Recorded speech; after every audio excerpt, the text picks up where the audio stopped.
All right, welcome everybody. We'll get going. So we're a few minutes behind schedule. But we got the Zoom meeting on. We have a quorum. Can I get a timekeeper and a minutes taker? I'm happy doing time, but if nobody wants to do minutes, I'll do minutes. I'm computerless. I'm pretty You did useless. minutes recently anyway, like 2 meetings ago or something. Yeah, I think I'll do minutes. That was easy.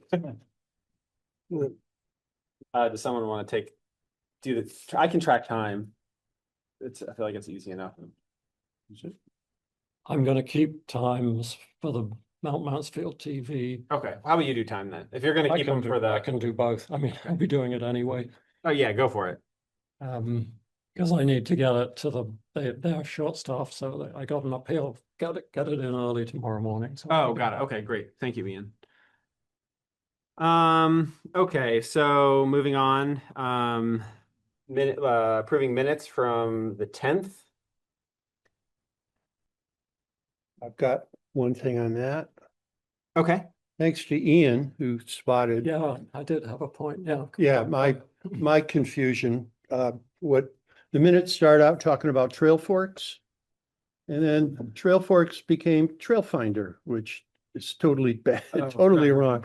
So there's 3 mentions of Trailfinder and it should be Trailforks. Gotcha. Okay. It's funny because I saw that and I was like, maybe we did talk about Trailfinder. So I didn't think much of it. Yeah. Yeah, I mean, in Brad's defense, I spoke about both last meeting. Okay. And Trailfinder is the one that is at the website, at the Trails Committee website page. That's so Trailfinder. I was speaking about Trailfinder. I see, gotcha. So the confusion or the mix-up could be explained that way. Got it. Okay. Who's gonna fix the minutes? Or- Well, Brad submitted them, so Brad I can should fix them. Okay. And then are there any other adjustments aside from the Trailforks or Trailfinder to Trailforks? Well, can I get a motion to approve the minutes with that one minor change? So moved. Second? Second. All right, all in favor? Aye. Aye. Aye. Cool. All right, great. So yeah, if you could make that change, Brad, and then just let me know. And then, or you can just submit it to Duncan and CC me and just say, yeah, here's the Okay. approved minutes. Okay, And then he'll just change them. I would let him know that it changed because yeah, I know normally the minutes just they make it to the page as draft, and then at some point they become non-draft minutes. So I don't know if he just presses a button that changes it from draft to non-draft, or if a new document gets uploaded. So I would just make sure Yeah. that he knows that it's a slightly modified version. he's, and when you submitted him to him, you do it on Word, right? And he converts to Yes. PDF. Well, I guess it doesn't matter for minutes. It's really just the agenda, my understanding. Oh, okay. The agenda should always be Do you have a Word file. Do you have the minutes in Word? That's all.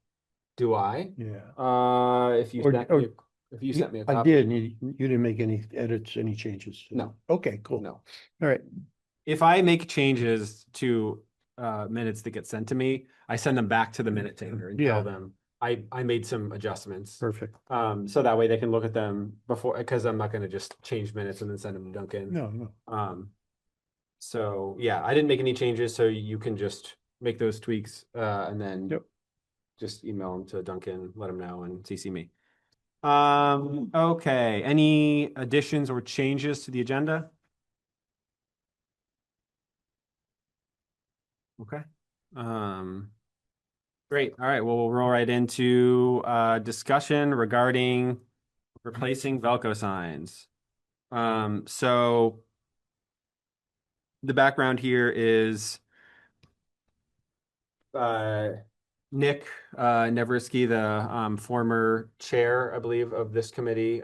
He sent an email to a few folks in the town administration, as well as the ACF email, because he happened upon a few signs in the forest that stated no trespassing and no snowmobiles.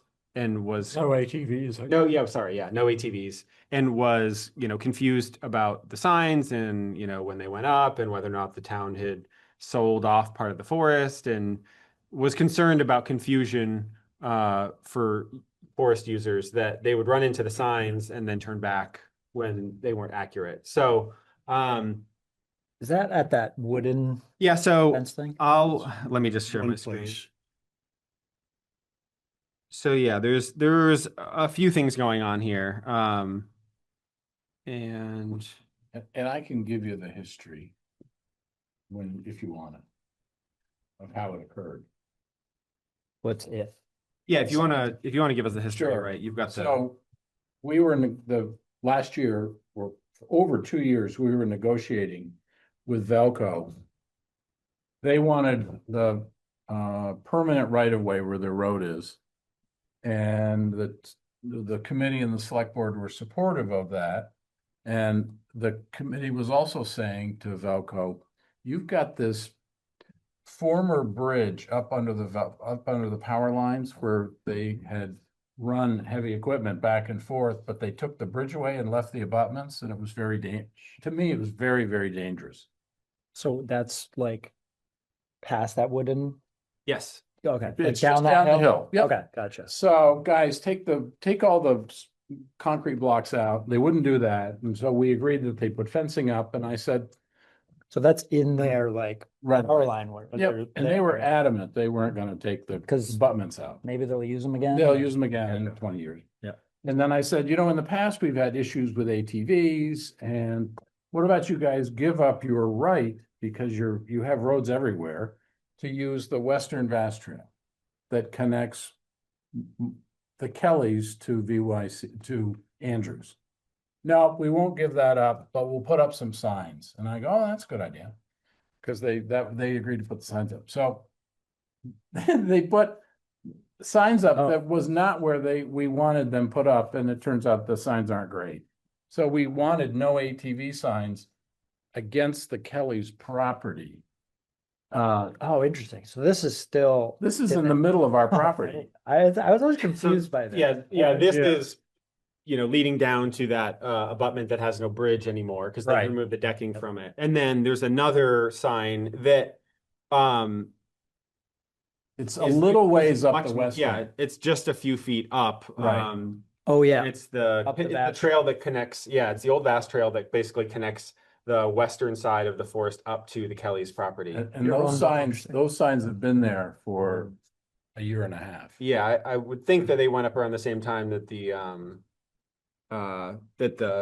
split rail fence went up. I know I have a picture on my phone of these signs from last January, and I was pretty sure they were up before that. Yeah. So So I'm willing to go, I'll go up and remove them. I'll walk up and remove them. But the working theory then is that VELCO put up the no ATV signs, even though the organization named there is not, they don't have VELCO name on it, they have this. That's faster name. exactly what happened. It's Okay. not a theory, it's they did it. And Mhm. what I have at home, I have little, and I should have brought one, little plastic signs that just say no ATVs. It's a picture of an ATV with a cross through it. How could they even get there though? Like, is that? Oh, yeah, because that Western Vast Trail is used by VELCO with their ATVs. But we're not excluding them. right? No, They're- we're not. I tried to, but we're not. No, So, we're not. So so that- wouldn't you want these signs like at the entries? that's what I was saying, yeah. Oh, sorry. I would remove this and remove the other one and remove the post, because then the post becomes dangerous in the middle of the trail. yeah, And just staple a little no ATV sign at the boundary on the western boundary. And the eastern boundary has a gate with VYCC. It's, So the western boundary, this is like is this where you can come in from Valley? Valley View. Yeah. Yeah, There's no, like, you could drive an ATV, just like like. drive a Cadillac Yes. almost. Oh, yeah, it's a wide trail, but normally, so it's kind of confusing, but there's a few different places. The main way that people would potentially come up would be from Valley View Road Extension, right where the power line cut is, but there's a gate there too. And folks in Valley View have a key but then VELCO also has a key. It's the same deal as on the Gotcha. gate that's on ACF, where there are multiple locks that are all kind of chained together, and different people have keys to different locks. So different parties can open it as they will. So they also sometimes just drive around that gate though, because they'll just drive through the brush. And I don't think there's any They being recreational. VELCO? They mean VELCO and the Oh. people they contract with. Oh, gotcha. Because I know that they hire various contractors to manage some of the vegetation and whatnot. So there's definitely ways, there's that way, and then they certainly don't approve of it, but technically if you wanted to, you could drive a ATV up the Kelly's driveway, and there's like a landing and then another connecting trail that would also get you to the old Vast Trail power line cut through. So there are ways that people could come, but aside from the VELCO and like service workers, I haven't seen anyone in 5 years Right. using Good. ATVs. So could we maybe even have a motion to support what Wright has just, Well, I wonder, do you think it makes sense to have more than no ATVs? Like maybe some, like you're entering the Andrews Community Forest. I think longer term, yes, like it would make Gotcha. sense to post something and Separate. to have some, general rules, because, there's now a sign that's right around, it's technically, I guess it's on Maple Wind, that's at the junction of the new Maple Wind trails and then like the two, basically the curve where Vast goes north, like back into the forest from along the field line. Right now, it basically, there's a sign that kind of tells people where they are and where they're going, but there's nothing when you cut over from, Maple Wind to ACF. And it's a little confusing there because we have the right of way. So like you could come from Maple Wind now and enter ACF without knowing that you've changed properties. So we probably do need to have a discussion about what do we want to do for all the entry points to the forest, and Yeah. what should the sign look like? I mean, I don't think it needs to be a kiosk, but there might be like a few, Yeah. maybe do it's just feel like a like- welcome, and here are a few like ground rules, like, I think leading with that Right. is kind of nice. Then you sort of say, and no ATVs. No, Right, yeah, so that's fine. So maybe, Or lead maybe the with like a- motion is, I'll go up and remove these two signs. And then when we develop the sign. Yep.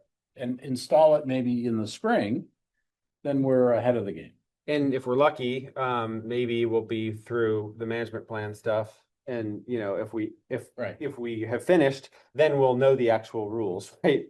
That's true. And then that way we're not making a sign that then is going to have to change. Right. And So- maybe if like ATV use does become, Right. if something happens, like Right. you can be on speed dial and head up with your It's 2 feet. with your signs and you know what I Right. mean, make sure That's fine. we're ready to. So I'm willing to go up in the next couple of days and take these, Okay, great. including the post. to add to the confusion, of course, I saw the two ATVs by by Sonia's house, by the kiosk there. At the, in the parking area? Right Yeah, beyond the just gate. So just the parking lot, above the gate, gate, and right. ATVs. So, Huh. and they were unmarked, and so I caused another Say, "Hey." component to that story by saying people are using ATVs. Yeah. I'll And tell the you, I current spent theory. 5 seconds thinking, should I call somebody? Well, because they're unmarked, and the theory is that this is an organization, a company, Xylem, which does management of Right. under power lines, foliage of growth. under power lines. They did that exact company did the brush management in the Valley View neighborhood, and after I saw the picture of those ATVs, it's the exact same ATVs that they were using. They also left one of their ATVs like right off the power lines, like for a month. Like it was just parked in the woods and and it was just there, so no key, but I did check to see if there's a key because it would have been fun to take it for a little spin. But but yeah, I don't really know what to say. I had some issues with them throwing a bunch of trash. I guess we could keep our eyes out for that too. Like they were like unboxing like new chainsaws and just leaving all the packaging materials along the power lines and stuff. But once you said that you saw that it was Xylem, and those ATVs look exactly like the ones that were in Valley View, and I know that they spent months this summer cutting vegetation along the power corridor. I am as certain as you can be, without being 100% certain, that those two ATVs belong to VELCO contractors. we might want to reach out and say like, just tell them like, hey, this is a no ATV forest. And you are the only party that's authorized to use these. And by parking your ATVs right outside of the gate, on the other side of a no ATV sign, it's kind of a bad look and it gives like some Yeah. confusing messaging to people visiting the forest. So I think maybe we should reach out to them and just as feedback, be like, hey, like we understand you have a right of way here and we respect that, but yeah, no, like it'd be nice if these were somehow marked or if you could just not leave them here because it's confusing people. Because yeah, So people I might have the contact at Vermont Electric Power okay. in Rutland. And I can ship her a picture and say, we unfortunately, we spent time at our meeting on this because we were trying to figure out, are they contractors, are they private? Yeah. And we don't allow ATVs. Can you ask your contractors to either let us know or label their vehicles? Yeah. Yeah, that'd be great. And if they're They could put you on speed dial. Right. yeah, I think it's not a big deal. I Right. mean, I don't think we've been getting, think mean, it's- the people who are concerned were us, not members of the public. I suppose it could turn into something if all of a sudden people start asking questions. It would be really nice if they at least were just labeled as like a business vehicle. And then that way it would be clear, okay, this is like a service vehicle. This is not some random hunter who decided, hey, I'm going to park my ATV here and I'm going to use it to, buzz up to my deer stand. And then, During the hunting season, which got added into my suspicions. yeah, Yeah. yeah, exactly. It's a busy time of year. Yeah. Okay, so right, you're gonna do that as well. You're gonna remove the signs and you're going to, I'll copy you on the email. okay. Do we want to, just to be official about it, do we wanna just vote on removing the signs? Do we need a motion? I don't know. I think we all I don't think it agree. hurts. Yeah. So moved. Okay, Second. second, okay, second. Sonia and Ian. And all in favor to have, right, remove the signs? Aye. Aye. Great. So the wood split rail fence thing would stay. That stays. I think the keep out should stay for Yeah. now, If we because said- it is we might want to change that to like a danger sign or something, just because. Bridge out? it's- Well, it's their sign. It's not Yeah, our sign. yeah, So I would leave it. okay. The which sign? This There's a one. sign here. to the left, if you can, yeah. Oh, you The can't see keep it. out? Oops. Yep, that's their I'll keep go out sign.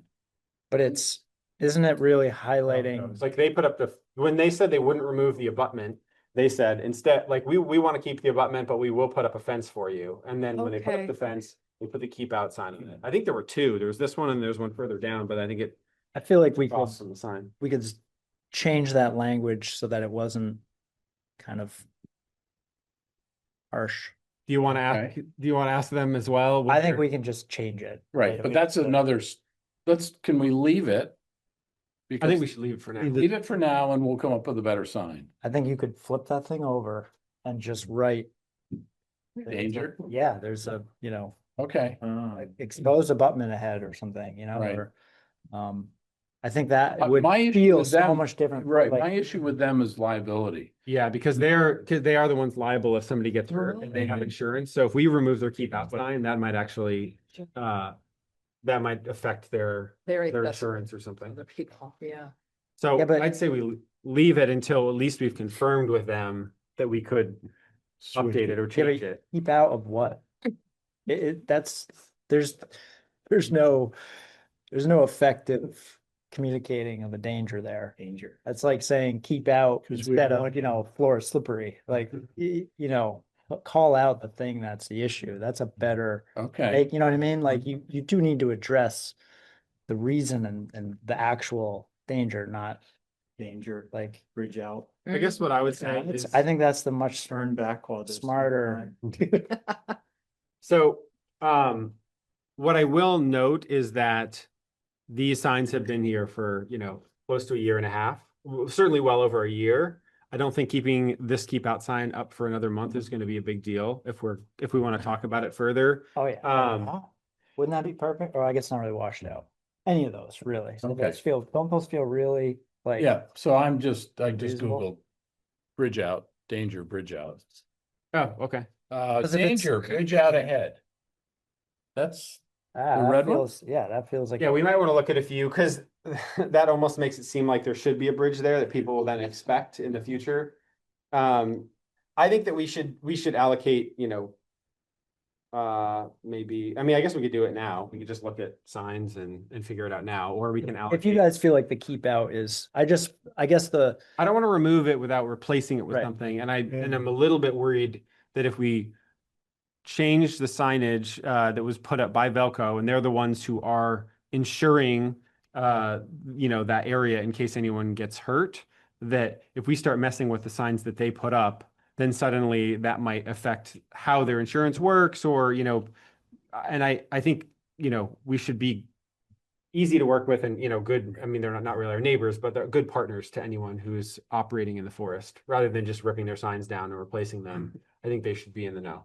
Right. yeah, We don't want to be implicated in. Yeah, exactly. Yeah. And again, like this hasn't come up until these have been up for about 18 months, and this is the first time that it's coming up. So I don't So think another month. the keep out though, kind of in the middle of the forest.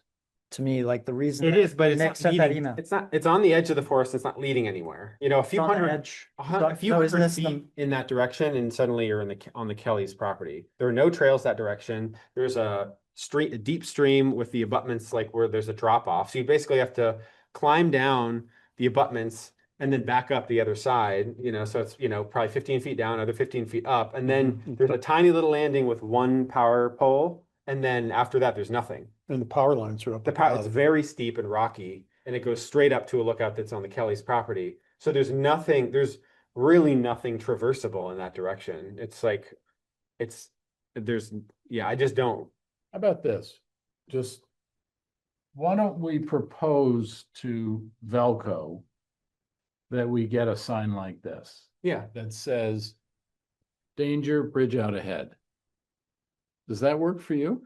Yeah, I think that's a better. Okay. I just, the connotation of keep out Right. is Yeah. where I'm kind of stuck, which I I think was. disagree. Nick's- I'm just saying that rather than just remove it this week or in a few days without telling Yeah, them, yeah, no, we should totally. let them know that we have an issue with the sign. We'd like to replace it, and then we can hopefully have a brief chat about it with some context from VELCO at next meeting, and then we can just move on with our lives. Right. And then for now, with the Okay. ATV signs, we're just going to remove them, and then it sounds like we need to have a discussion in the spring, hopefully after the management plan is completed, and we can talk about what we want signs to look like at all the entrances to the forest. Good. Sound good?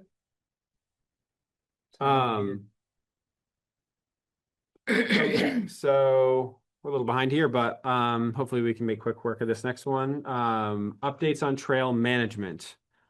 So Ian, you had done here. I will get this up. Yeah, the notes that are on the in the packet. Yep. So these are the notes. Did you two ever get together? Or was this just yours? No, Ian took care of this. Well, thank you for running. You said it was okay. Oh, I did. Yeah. Mhm. Yeah. I thought he did a great job. So yeah, there are these 5 points that are noted under really the concept of we should be in touch with the Trails Committee about these 5 different issues that relate to the Andrews Forest. Yep. Okay, so we can just step through these. Ask RTC to identify Trailforks, their webpage. This link. Yeah, I mean, I suppose, the background is what we discussed 2 weeks ago, which is that this Trailforks site has information about the Andrews Forest, but it's inaccurate, and we don't apparently have any control over it. And we discussed having Jimmy, who does take care of the trails, of course, at the Cochrane ski area, and knows how to do it in Trailfork, would be, I think, Jim, you volunteered to take on the additional task of maintaining Trailforks entry at. Yeah, if that's how you guys think that would make more sense. That's easy enough.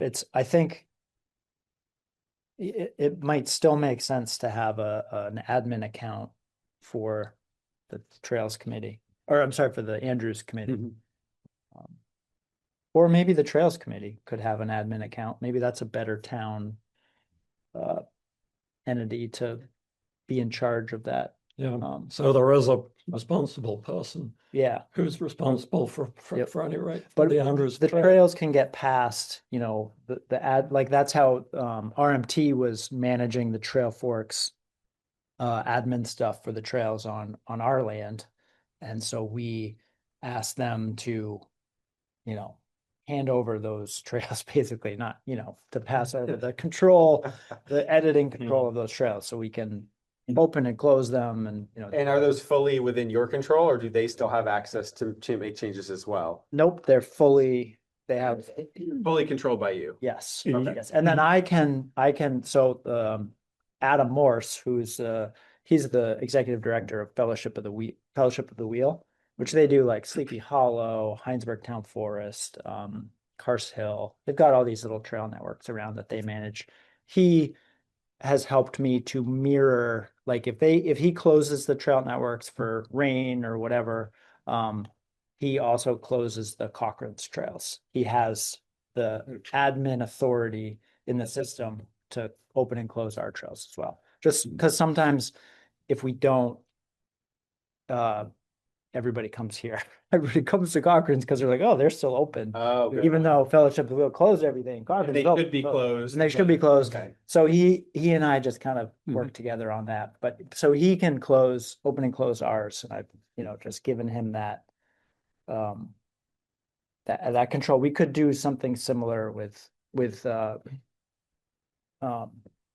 Richmond Mountain Trails with Maple Wind, where, you know, they could have, like, this Jake person could still have the ability to open and close the Andrews Community Forest Trails if we wanted to mirror Yeah, Maple Wind. this is, But for my clarification, maybe for the committee, it's unclear to me whether who can enter material into Trailforks. I think if you have an account, and I think you have to pay for it, if you have a paid membership of Trailforks, then can you enter material like name trails, open, closed trails, post photographs? I think each admin area can decide if they want to allow some of that stuff.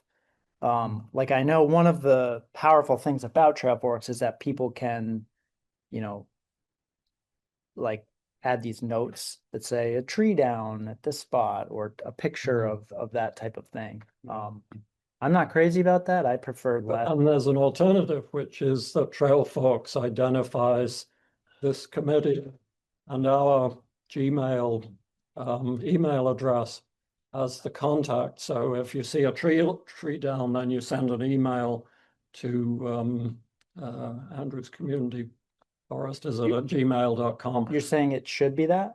I You would prefer that as a matter of accountability, so that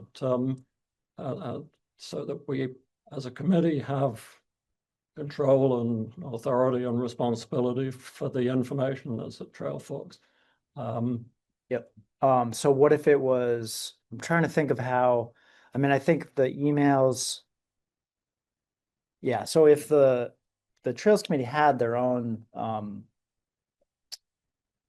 you know, admin account, and the email associated with that admin account was right, then I think the way people generally make those comments is just in the program. It's not, they're not emailing anyone. It's just will show up that, you know, there's a tree down at this spot, and maybe there's like a red, I don't remember how it shows up on I Trailforks. think I'm reacting to the present situation, which is trails on the Andrews Forest are identified on Trailforks. I Yeah. think And they're identified. misnamed too. They're misnamed and probably identified as multi-use. It's been unclear to me though Jim, how does they're identified. how does a network itself get on Trailforks? In other words, I think it says Andrews Community Forest. So do we have an account with them that No, it's created this, that I entity? think it's this guy Jake, who I think he's an RMT board member. Uh-huh. Yeah. Is there a shape file then with the outline of the border? Well, I could look right now. Yeah, I'm not sure what the basis We for don't have their, the net. it's probably, yeah, you'd probably know better than me if it's a shapefile or. Yeah, I don't know. What are the, How they got that and, what are the like map files that are so Yeah. common? GIS or, yeah.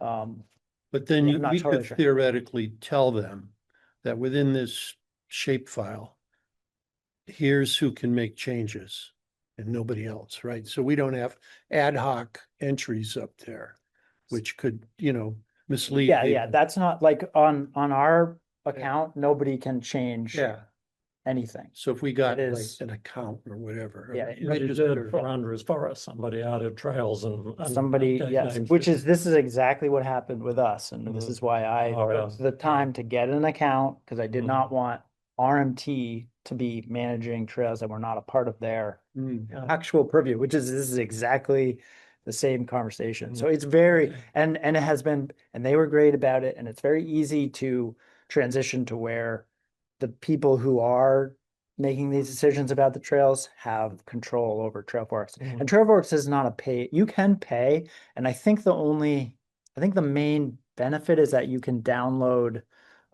You can get bigger maps and down. yeah, there's some added functionality, but you don't have to have, you can have a free, just get on and Yeah. look and. But I think, the situation here is that this is town property, and so we have a certain level of responsibility to ensure that this is, managed as town property. Yeah. And so the correct procedure is that, that this committee, together with the Trails Committee, takes responsibility for the information that's posted. Yeah. And of course, another point that's raised in this 5 points is that the information, the public information about Andrews Community Forest Trails should be posted at the Trails Commit, should be at the town's website, and therefore it should be Yeah, at so Trails the Committee. Trails Committee right now doesn't have Trailforks? It doesn't mention Trailforks, it does mention 'cause- trailfinder.info. I mean, there are, I think, 6 trail systems that are identified at the town website, and the links are all to Trailfinder. I know Because- that because I put them there. Oh, When I interesting. was, I mean, this is the information is about 10 years old because we did it when I was on the Trails Committee, and it hasn't been updated, and it hasn't been updated to include Andrews Forest and things okay. like a bridge out on the Old Jericho Road isn't flagged at Trail Finder. But if you go to the, so I believe that if you go to the town website, you should be getting the current Absolutely. information, either from Trail Finder or because Trailforks is identified there as. I think Trail Finder is kind of ringing a bell, and I think that, Trailfinder I think it's a site that has like Vermont and New Hampshire trails. Yeah, And and it's more comprehensive than some other sources like All Trails, which is nationwide or global. okay, I think Ah. Trailforks maybe like not push them out, but I think they kind of, so the other reason that we use Trailforks, because we had that spreadsheet that I thought worked great, but everybody uses Trailforks. Everybody, this is what I was told. Everybody, it's completely ubiquitous now. Nobody uses anything else. So we all need to be using Trailforks because that's what, when somebody wants to go for a mountain bike ride in Richmond that lives in Burlington, they're going to check Trailforks. And that's where we Yeah. need to be telling Yeah. them. And my Yeah. understanding is that the Trails Committee has made that decision Yeah. that Trailforks is the place to go, Right. Good. which is fine, except that they haven't told anybody, or at least Right, that's they haven't weird. put it on the website, and it would be fairly easy to add that to the website. Okay, I would be in favor of keeping the Trail Finder information because it's it is. more detailed and Oh, allows you to download maps of trail, the Interesting. trail routes. Yep. It's, Okay, so I'm gonna mm, refocus things here. I think that for now, there are a few things that need to happen. I think we need to make an account on Trailforks, and then we need to reach out to RTC and or RMT to coordinate with them on how do we, gain admin access and remove existing access for other people for the ACF trails. And then we can rename those trails. And then I think we can, at a future date, have some discussions about, you know, the, like, item 3 here, which is create a Trailforks trail system. By creating the admin account, I Yeah. think it's like, it takes 2 seconds to then pass the trails over. So I can make an Okay. account and then, you know, we can share that information out to members of the committee if, and Why then don't I, it might make sense to have a point person like you, since you're already familiar. yeah, I think in about 10 minutes, you would be better at it than me. So All right, I think well- if you're, But my point is we should have a point person, and then I think it also makes sense for other people to have access. Like, I know, you know, Ian visits the forest, Right. you know, fairly frequently. If Ian goes and it's like, oh, this trail's really, really muddy, I think we should close it. I was just there and it said it was open. Then that's helpful for other folks to have. could we have just a generic I think we could login? just probably share a login, you know, Yeah. for, you know, we could just Right. share that. Can I, so the guy who helped set this up from Trailforks, set up our admin account, Yeah. I can find his email and maybe I'll email him saying, you know, we would like to do this and share. Sure, if you want to, Oh, if you want to you email again? him and Yeah. you see me. I forget his name, but And at some point, maybe sooner rather than later, we should coordinate with the Trails Committee to tell them what we're doing and Yes, to I agree. to identify responsibility and authority and so on. Yeah, so I can also, if you want to get going on that, Jim, and then meanwhile, I can reach out to RTC and RMT and basically tell them what we're trying to do, just because I don't know who has access and, you know, who the right person to communicate with is. At the very least, we do want to get ACF added to the RTC page on the town website. So we have some business with them anyway. I don't think it necessarily warrants, you know, putting time on their agenda for the next meeting, but if that's what they want to do, like, I can show up and represent this, you know, this body in front of them if they want to talk more about it.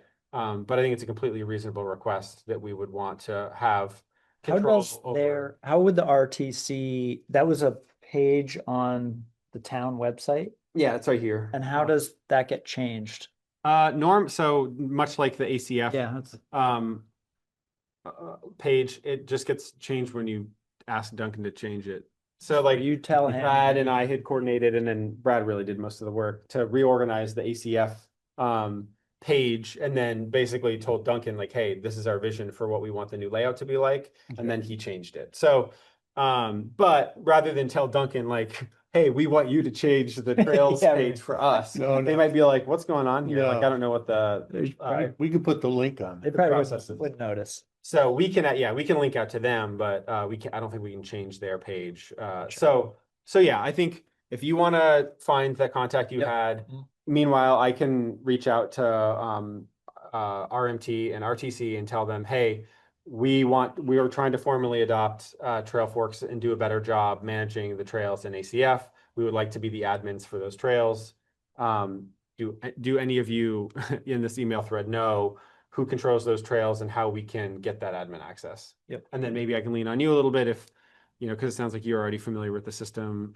If we need, you know, we can probably just figure it out. But if we can't, it sounds like you have it set up in such a way that, you know, yours is linked to some other trails that will close at the same time. So Well, another term, I think- admin person who gave permission to edit our trails. He's the one, got it. Okay. his account, he can also open and close the trails that are Okay. Gotcha. on our side. Are Oh, we gonna do that too? What's that? Are we gonna do that same thing? No, I think, I Like guess what- that's a Your question. point about if everybody else closes their trail. We should probably be on the same. Yeah, because we don't Yeah, want we the could- same situation that Jim talked about, which is Yeah. we've been too slow to close our trails. All the other trails in the area are closed. People go on Trailforks to go for a ride in Richmond, and they're like, "Hey, ACF is open. I'm It's gonna all- go there." And it's all mud. Yeah, exactly. Exactly. So I think we would want to set up something similar. Yeah, where and we maybe, have the ability to maybe sort of override this it. Jake person, if he's, you know, doing it for RMT for those trails already, he could also just mirror the ACF Hmm. trails. We could give him that editing permission, or Adam too, actually would probably be game to do it as well, since he's. And we could override if it was a Exactly. special situation. Yes, Yeah, we could always close them. yeah, that's, I think it's probably probably more likely that we'd be closing them more than the other way around, you know? Maybe not, I don't know. Sometimes with those rainstorms, it's it's especially important for the biking. The- So we're about 12 minutes over. Yeah. Can I Time. just a couple of things? Please. I think we at some point would want a motion to have Sam or you be the point person that for this program. And that you folks will be able to make the decision to open and close trails outside of a regular meeting. Mm. Yes. So that we're protected. Yeah. Why are you closing trails? It wasn't in an open meeting. You Mhm. closed these trails and, I'm checking the minutes. You didn't have the minutes and we're going, well, we voted that. Whatever we vote, to make it best for everybody. We've got. Yeah. We're doing what other folks are doing in various towns is. Be more responsive to the conditions, Yeah. but we Right. don't have to wait a month, so. Right. Yeah. Then it'll keep us out of. hot How water. about, I'll make a motion that we create an admin account, Trailforks, and the co-chairs have the authority to open and close trails without committee approval, as they see fit. And. Based. And nominate, and maybe name another administrator. Maybe we have. Oh, yeah, yeah, maybe You we. know what I mean? If would- we're gonna, let's say, Adam. You seem like a good person Oh. to be on. You really do. You've Oh. got your finger on the pulse. That's You true. really do. Yeah. Yeah, So it's not co-chairs, it's Sam and Jim and Jim. Jim. Yeah. Let's protect there- them by putting extra language in there, reflecting the need, weather concerns, To be responsive to whether. Whether, yeah, correct, yeah. trail condition, Trail conditions, yeah. safety issues. How about, would we want to say Jim, Sam, and their designees, maybe? So. Or does that get too loose if we? Do we need to actually name people? Can we Yeah, just say, can the motion just be for members of ACFC to be those authorized individuals? And then that way, if we lose somebody, if we gain somebody, Yeah. we can, like, basically, if you're on this committee, then we'll give you access. And if you want to help manage the trails, great. If you don't, then you don't have Right. to ever download the app or get the credentials. yeah, because I would be a little nervous that if it was just you and I and they didn't get closed, but they should have, it would kind Yeah, of be like, If you're I don't, we dropped out it of off. town. Yeah, I said, exactly. what I'm saying, because I'm gonna do the minutes at some point, at least 2 members of the committee are authorized to I would just say all members of the. all members. Is, And we don't want me doing it. well, you don't have to. I mean, it just because you're authorized doesn't mean that you need to be doing it, right? I think Yeah. it just Okay. makes it more general and, this is a position that's, appointed, right? So Right. there's like some level of accountability. I trust everybody on this committee is going to, if they want to log in and open or close trails, that they're going to do that, responsibly. So I'm not too worried about that. And I think it's just easier, means we don't have to update the language in the future. And I suppose we might tweak it in the future. I think for now, this is a good system, but we still need the account. We still need to figure out the access. So we might be putting cart before the horse a little bit here. I think the first steps are make the account, reach out to RTC and RMT, figure out if we can get control of those trails. And then we could have this motion and this discussion at a future meeting. Perfect. I think that's a better option because that way we can get our bearings, we can get, familiar with the app. We're going to be able to speak a little bit more intelligently Yep. about the app and like what capabilities we have. Mhm. We'll know who we still need to work with to get access to our trails, or maybe by the time we have this discussion in a month, we will have access to those trails. So I think that, I don't know. So I there's think no we're just- motion now. I would Fine. I don't think there's a need for a motion at this moment because I don't think anyone's going to be opening or closing trails in the next 2 to 4 weeks. I think that if we get a little bit more information, we'll be better informed to have this discussion. We can also write a draft, draft motion in advance, kind of like the select board does, where they just sort of like read off the sheet. Right. And then that way we can give it a little bit more thought and we don't have to do it right now. So are folks cool with that? Yeah, I'm that not sounds trying- good. I think it's a good idea. I Yeah. just don't think we need to do it this second. Right. Um, And just lastly, and I know we've got to move on. yep. If when we join this Trailforks, if that's the proper term, and there's a contract within it, we need to be careful that we're not signing a contract Oh, yeah. without Josh's input, and even just so and I don't know if there is even a contract. I don't remember. It was more official than I was expecting. I do remember that. Right, we But- just need to be mindful of, Okay. we can't sign a contract. Good point. Without Josh's input. Got it. If it is that type of, yeah, I'm just trying to think of, And I don't know. Well, what it is. we might be able to sign up like individually. It could be, I mean, we can ask Josh, but if I go to make this Trailforks account and it's a contract, I mean, I could make it a Trailforks account as Sam Pratt as just a citizen, right? If I wanted to go look at trails, And I'm right? not trying to be difficult, I just. No, I'm it's trying to- it's a good thing to point out because it doesn't feel great when you're on a committee that stepped out of bounds and you have egg on your face. So like it's nice to just get ahead of those things. So I think that's a good thing to point out. So I'll keep that in mind when maybe I'll make a test account first. I don't know, like make an account for me and then see if I step through that. Then maybe I'll make a second account for this committee. And then that way. I think it was, as I recall, you can, I don't know if it's having an account or you get the app but what we did was definitely different. It Gotcha. required, I'll figure it out. I'm Yeah. pretty tech savvy. yeah. So does this summary look good? Did you just type that up? I did. Yeah, I was just that's typing great. it like as we were going, just because there were a number of things to keep track of. Got all that in the minutes, right? Oh, but I'm gonna ask for it. I can send it. Yeah, I can send it. So yeah, I guess what I'll say is Sam, oops. This stuff is for Sam. I guess to keep it clean, I can do it like this.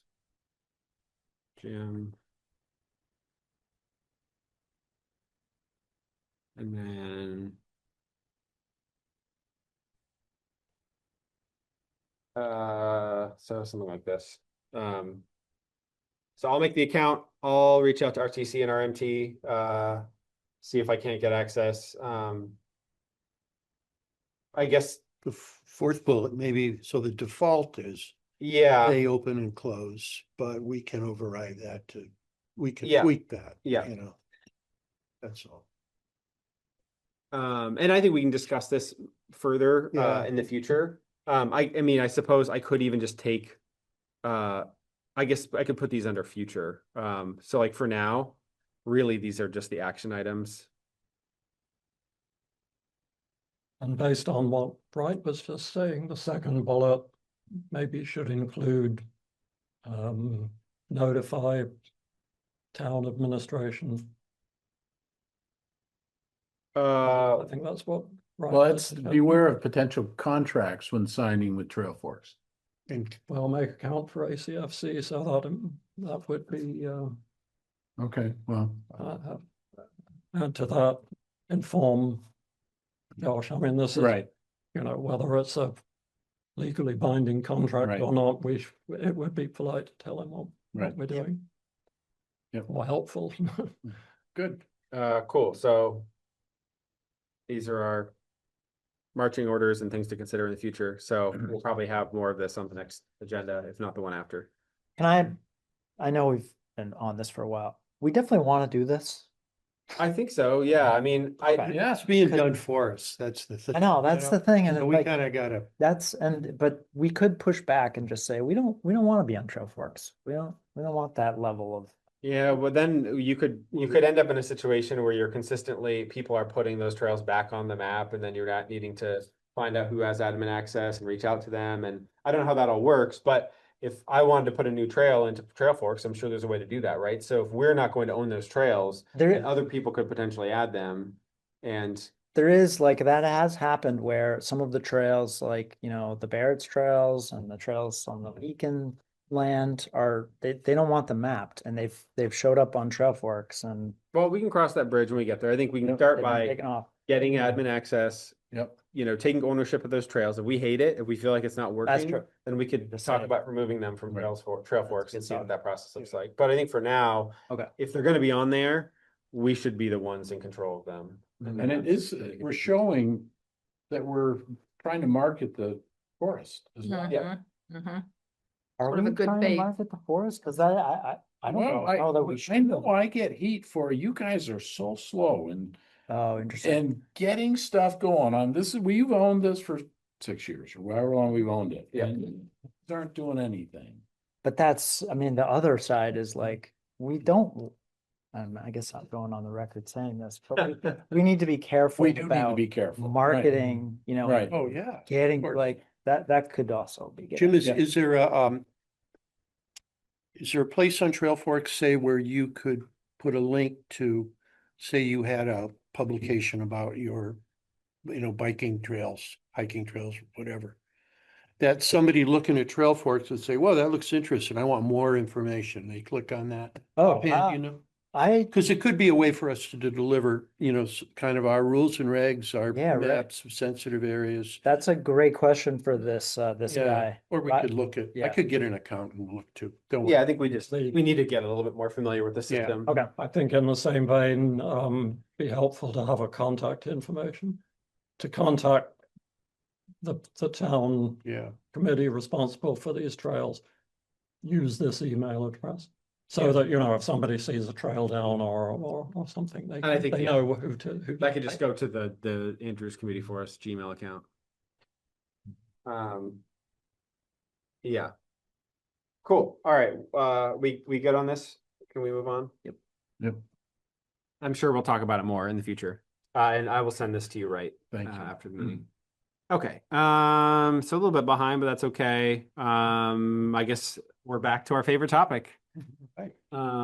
Let me see where I am here. I need to get the doc.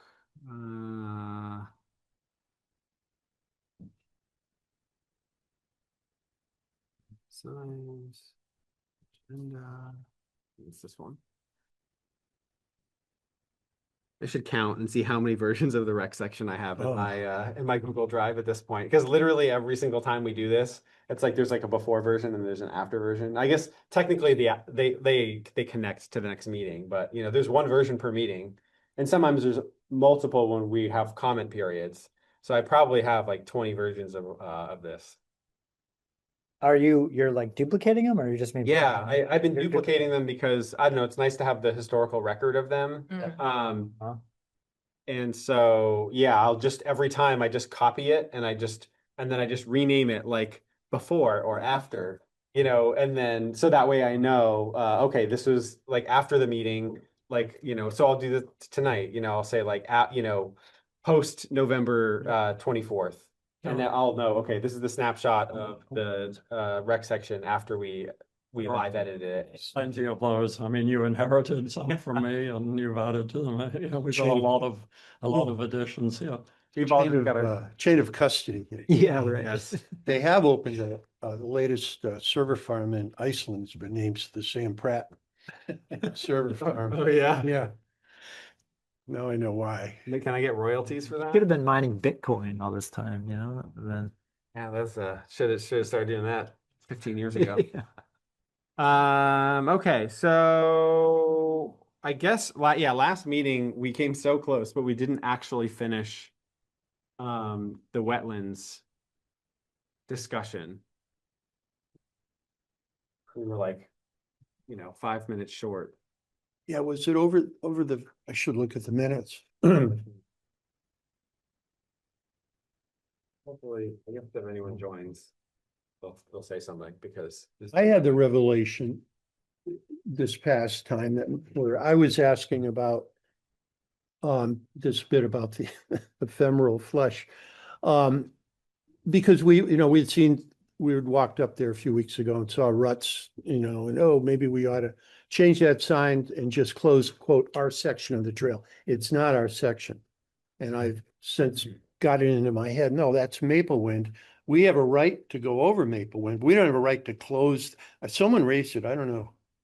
Oh, no, It was Tyler. Tyler was on. Of course, it was, No, but he was right. He was right. Yeah. It was good thing he did. so that. It's half on, half off. Yeah, but that section is between, Half on, half off. what do you mean half on, half? Half on Andrews and half on. Yeah, Maple Wind. yeah, in that section where we've seen the wet stuff, So the ruts. yeah, technically we could close our section and Maple Wind would still, I think, can't remember who was on the email, but you had pointed out that the right of way for Maple Wind is for agricultural use. It Right. does not give them a right of way to allow recreational traffic. So On I the think- town's on property. the town's property. So technically, I think we they could could- argue that we, agri rec is a part of their, it's a part of their ethos, right? It's a part of their, I mean, they can those- make that those- argument. I don't think that's gonna stand up if, Yeah, I don't know. I don't think Saying they're a right. bike- I don't saying think they're, somebody driving, if- you know, yeah, riding but a if a- bike. if Maple Wind Farm has a right of way and a part of their use of that right of way is to allow people who come to their farm to ride their bike, I think that's a pretty reasonable connection to the farm right That seems of like way. a stretch to me. I don't think Oh, I that think to me that's too. like, a random member of the public who has decided to go use Maple Wind's public trails, you know, private trails that have been made, you know, available to the public, does not make them like an agricultural user of that land. yeah, but if Maple Wind as an entity has decided that rec is going to sort of allow their farm to continue and thrive, and I think that, I know it's weird, but I think I that don't is, think I don't think that would hold up in You court. may not want to suggest that in front of Sonia because the access across your property is for agricultural purposes only.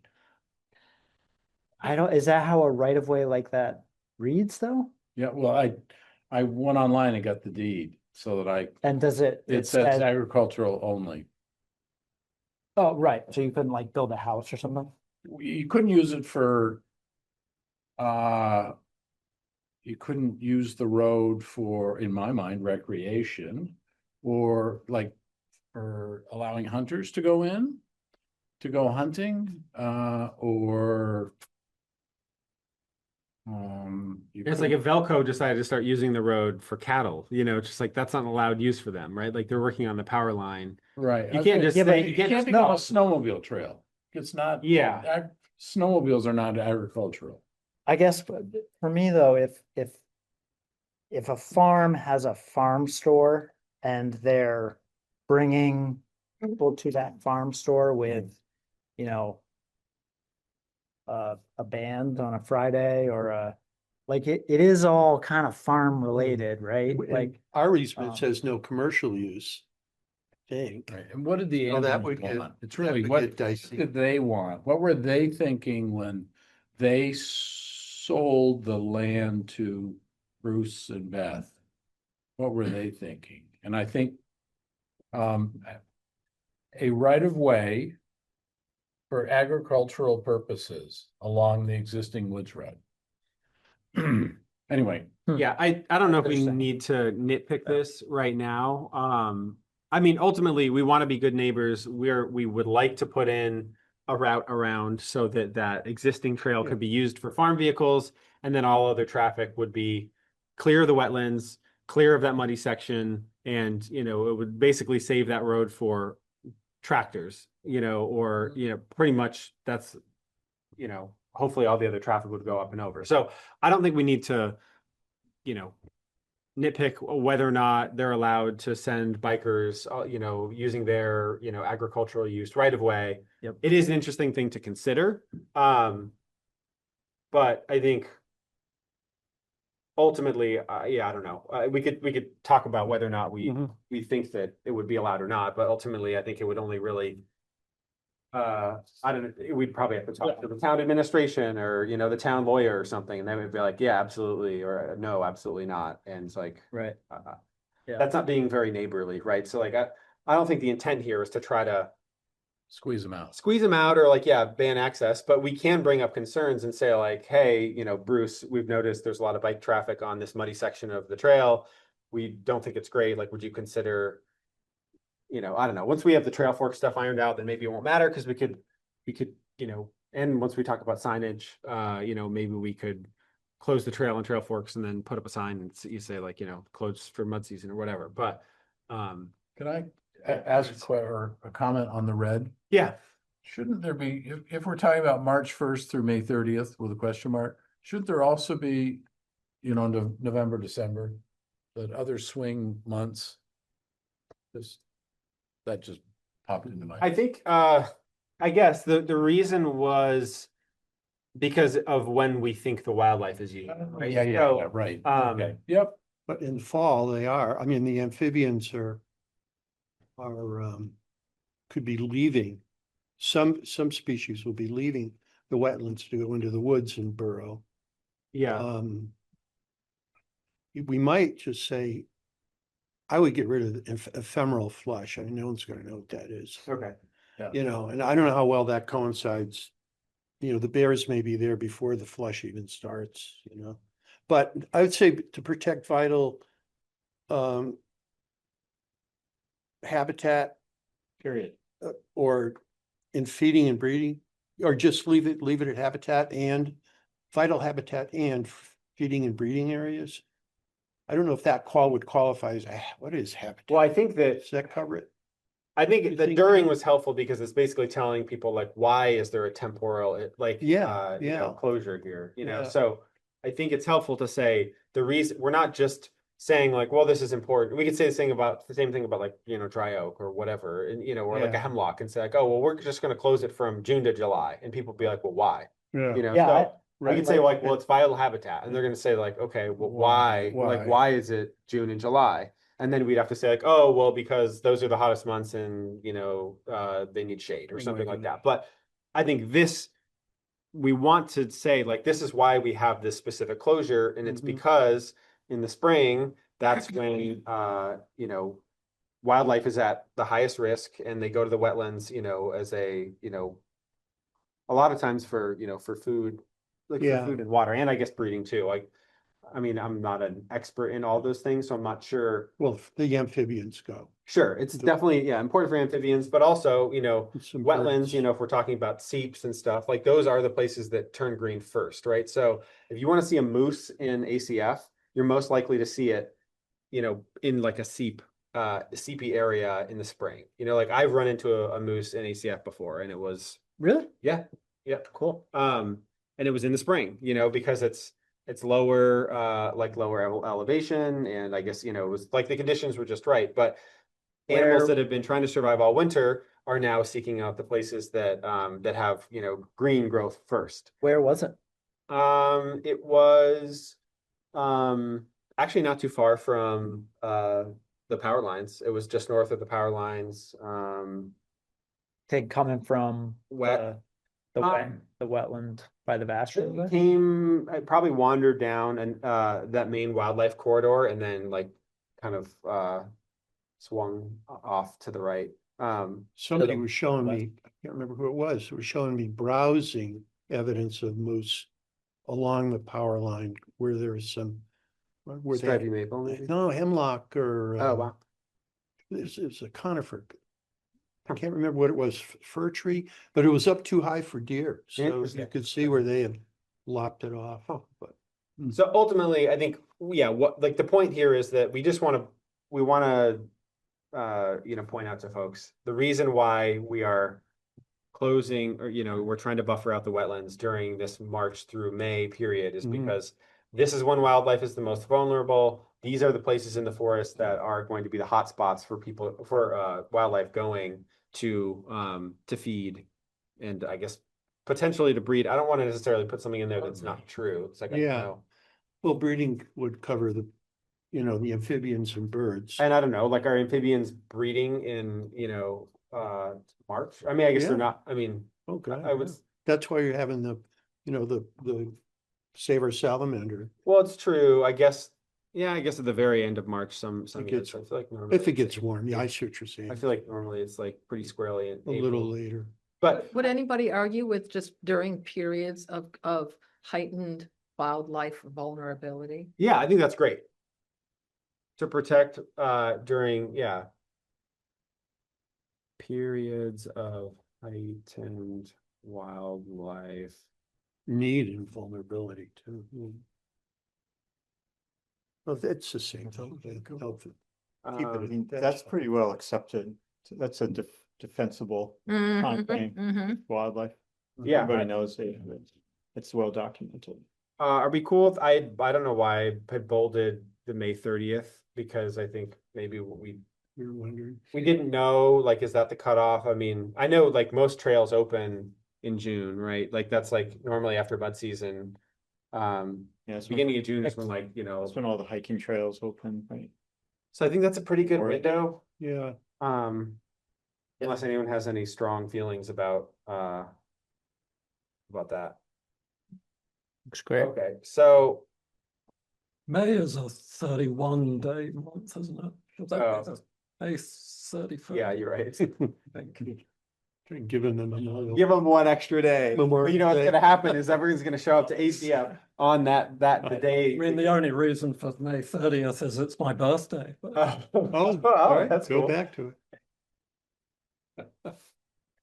Should we make it the 29th so you can go visit on your birthday? I think that'd be a conflict of interest. All right, so okay, so I had also mentioned had just written a note for us to consider the fact that you know, the vast trail and the wetlands that we visited along Vast, you know, and any potential route around would be well within that 300-foot buffer. So like, does this, you know, Oh, yeah. does this mean that like no one's going to be able to use, aside from I guess Maple Wind for agricultural use, like use that section of ACF at all from March to May? I don't think that's realistic because that's like a big, you know, that's a big corridor that has connections to both UICC and Maple Wind. So in writing this language, I like what we're getting at here, but I'm just wondering, is it practical? Is it reasonable? Do we need to put an exception is in place? Yeah. Or is this just a, hey, this is the best practice, and so everyone's gonna have to just learn to live with it? But I don't want to Well, see a Maple shift. Wind has a deeded right to Yeah, take their agricultural equipment. Oh, yeah. right sure. there. Sure, and that's fine. I mean, we're mostly focusing on recreational Right. use right now, so I don't think we need to consider it Right. Maple Wind. That's kind of a given, right? Yeah. Because they have a legal right to use it. And so when you say vast, are you thinking about the snowmobile users or you're? No, I'm just You're I would just talking use about it as the a trail. demarcation. Okay, Like all right. that same section we were just talking about, where Right. you know transitions from Yep. our Is- land to Maple Wind. Is it realistic to think that you could have a 300-foot buffer in that area, or is that just way too far up the hill? Then we're talking about, you know, forest fragmentation potentially, right? Because if we're trying to move the trail 300 feet up the hill from the vast trail, you know, we initially had talked about, well, let's just get it outside of, you know, let's just get it 100 feet away from the wetlands, you know, whatever's responsible, Yeah. so it's that not people aren't going to be, you know, running over, you know, frogs or scaring stuff that's, you know, in the wetlands. So I think that's the proper buffer, you know, most of the time. The question is, yeah, I mean, I guess the question would be, all right, so we're closing trails within 300 feet because of heightened wildlife vulnerability. So if we put if there's a trail 100 feet north of that, is that going to affect the wildlife that's vulnerable? And I guess you could say yes. I mean, if they're coming from the northern section of the forest down to that wetland, I to do use think, it, I know we've talked about northern zone, southern zone, and technically that wetland is southern zone, but I do think that's probably the biggest resource for what you're describing One of the on ACF, right? It's the biggest. biggest, kind of lowest early floodplain. Wildlife resource. Yeah, Right. Yeah. so I kind of think, Yeah, you know, what north of it might, I don't know, might serve a similar purpose. I mean, the water kind of moves through it a little bit more readily, but there's that like other wetland area that's 500 feet north of that, that's or like northeast. just straight up the sort of stream bed there. No, well, yeah, I think the water does like make its way down, but if you went past it and then took your next left, there's like not going all the way to the trail that would lead you to VYCC, Yep. but the left off of that vast trail that goes up the hill before that basically goes up the hill and then kind of bears off to the left and then eventually ends up in this pretty like wet area. On the right, you'll pass one of the patch cuts and then it veers to the left and it kind of gets overgrown. Technically, you could still wander through and find old logging roads, but on the right, there's a section of what probably was a beaver dam at Oh, some that's point. the like kind of old beaver dam. you Yeah, and it's talked like about. it feels like one to me. yep. Like I'm so I wouldn't be surprised if there's a lot of wildlife activity there. Is that as kind of big and broad and No, marshy as the one that? No, it's, Less of I could dig up a map, but yeah, that one Tiny. down below is, as you say, big and broad. But I think even just little seeps like get used by wildlife. Oh, yeah, yeah, Anywhere yeah, something is right. growing, it's like Yep. if a deer or a moose or a bear or Yeah. anything that's starving that wants food in the spring can find some nourishment. They don't care whether it's a big wetland or if it's a tiny little patch. If there's something growing in it and it's edible, they're going to eat it. The So closer, the better. I don't know if we. Well, could I we, what if you, I don't know, what if we put a clause in there that something like revisit this as it's clumsy as heck, Sony could help me. Revisit or reassess the possibility of keeping the vast trail open during those months after one season or something. We close it and see how much of a burden that puts on people who want to use the forest. I mean, because to me, I would imagine it's pretty major, but maybe not. Maybe during those months, it's not that bad. It's soggy Yeah. anyway. Maybe people really won't care that much. They can, I think go it up will. higher. It's very popular. That's the east-west. Yeah, but Yeah. even in that, well, What what about- if we ask people to go somewhere else, find another drier part of the forest to walk in and those. The during thing is that period. yeah And then see how it goes, but don't lock it up forever. What if it was just closed biking during that time? What if it was closed to bike? Yeah. If it was pedestrians were allowed, that would probably cut most of the traffic Right. out. Yeah. And then, if we're doing it just as a way to cut some traffic and we're not necessarily true. saying that bikes are better or worse than Yep. foot traffic, because I know we've heard Julian talk about this a lot, We don't need to- and how right. we're talking about speed at which people are going through and whether or not that's more or less disruptive. So a bike that's going through a section for 30 right. seconds, Yeah. is that more disruptive to wildlife than somebody who might take 5 minutes to go through the same section if they're stopping and they're looking for birds or Right. they're observing the wetland or whatever? Is that going to be more disruptive? And Yeah. I don't know. It's Does seem like the amount of traffic we were seeing before the Maple Wind Trail was so minimal, Right. almost Yeah. no impact Yes. whatsoever on that wetland, even though the vast trail goes through it. I mean, yeah. So, The thing is I don't know how they're managing their trails, but I would imagine that they're probably not going to try to drive a bunch of traffic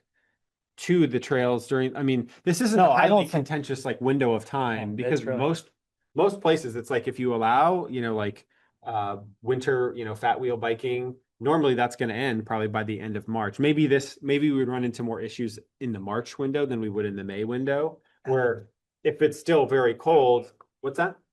Not at that elevation. yeah, I don't think it would be a big deal to just say no bikes in that time. And if that allows for the pedestrians that are using it to use it, who very much appreciate it at that time, maybe that's okay. Yeah. Maybe that impact is small enough. 'cause And there are hunters at that time. hunters, Turkey. Turkey, right. Yeah. I don't know. I feel like at the same time, we've been talking about like separating the forest into a northern, southern zone. And one of the things that we've talked about is like no bikes in the northern zone. And now we're creating more rules where bikers can't go. I don't think it's going to be very popular if we say like, well, you guys are allowed in the, like one of the arguments we had when we were talking about bikes in the forest was east-west traffic. And oh, you can connect to VYCC. And if all of a sudden we're cutting them off during this window, I think the case for what we're trying to do with the forest is just kind of falling apart. You know, About the wetnet, like in your experience, are the other trails closed because they're wet during this time? I feel like what often happens is you'll get this period in like April, almost maybe May, where it's really dry and there's minimal leaf cover, so the ground dries really quickly when the trails will be open. And then kind of the spring rains set in and things close down. And it's not until like June when they sort of open back up. But oftentimes there is an early window of like trail use that does happen. Yeah, I don't know if that's there is that scary period in April when fire danger is high it's because of that, that. yeah, it's that type of Yeah, time. So, and I don't know I don't think that's like well, I wouldn't think the mountain bike community would be real concerned about that, but they've showed up and expressed their concern about things that yeah, definitely surprised me. So maybe it would be, yeah, that's a good point, Sam. yeah. I mean, I also wonder, we're kind of mixing up trail conditions with like wildlife. I mean, I think it's Totally. good to consider trail conditions because that gives us an idea of when we're going to see users using the trails, right? Like if trail conditions are bad, we're not Yeah. likely to get much traffic. And so less people will be upset if it's closed, right? But I I think would the say- main thing that we're focusing on here is not condition of the trail and how muddy it is. But- What we're really focusing on here is how much are we going to disturb wildlife if we allow Yeah. traffic, during this window? But in terms of like how much traffic you could see March 1st to May 31st from the bikers, at most, I would say you could expect 2 weeks reasonably in that time frame, Yeah. where there could be like reasonable conditions where bikers could go through. Mhm. But they are the dry times, which is probably when those wetlands are maximally important yeah. for those animals. Yeah. Things are just starting to grow. Yep. Not water in abundance, and so that's where they go. Well, So I don't know. I mean, yeah, it could be that we just close it, for everybody, and we see how it goes. And maybe Yeah. we just leave it as is. And like, we try to do that next year and we could or this coming year. And close the trails on Trailforks.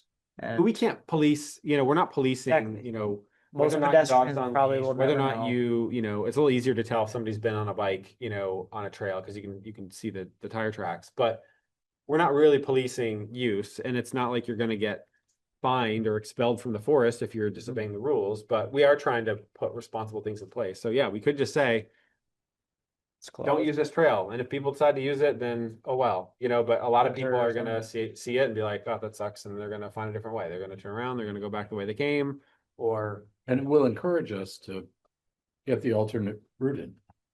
yes, but the problem is the alternate route is also still within that 300 feet. I know. So, but what I was gonna bring up, which is also would affect this and would give us more data is, we've talked about, and it's been deprioritized because of the management plan stuff, is monitoring. Once we have some monitoring in place in the forest, assuming that that's something that we can end up, funding and fund and put together, we could, in areas like that, which we think is a hotspot for wildlife, but we can get that stuff figured out, this winter. I've been working a little bit with RCC on it.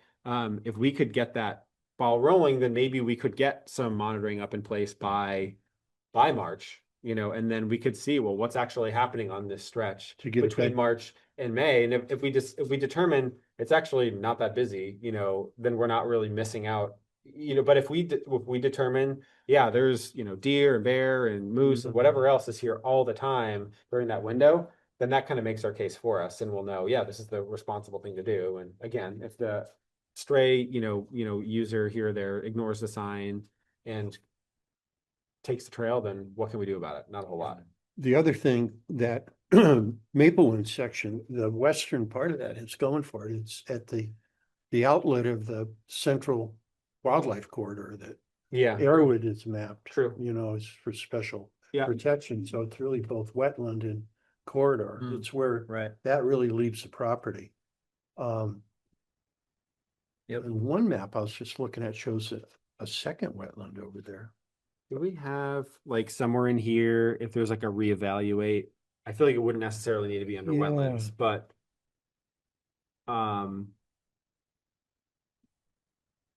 we have this reevaluate here. That's for the dogs and bikes. I'm just wondering if we could leave things as it is, remove the bullet point that I put there as a reminder about the grandfathered Yeah. trails or whatever, and we just try to see how it works this season with closing it and see if there's pushback and to see if there are issues with Yeah. that. And then maybe we get more data with wildlife monitoring. And then somewhere in here, there should be, and I guess that's kind of a given because we're supposed to like update the management plan every, 5 or 10 years or whatever.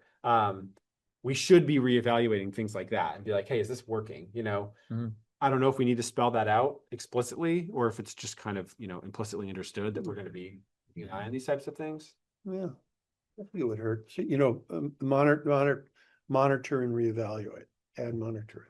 Dan had it. Can you remind me, why do we have to move the route of the vast trail as opposed to just improving what's there?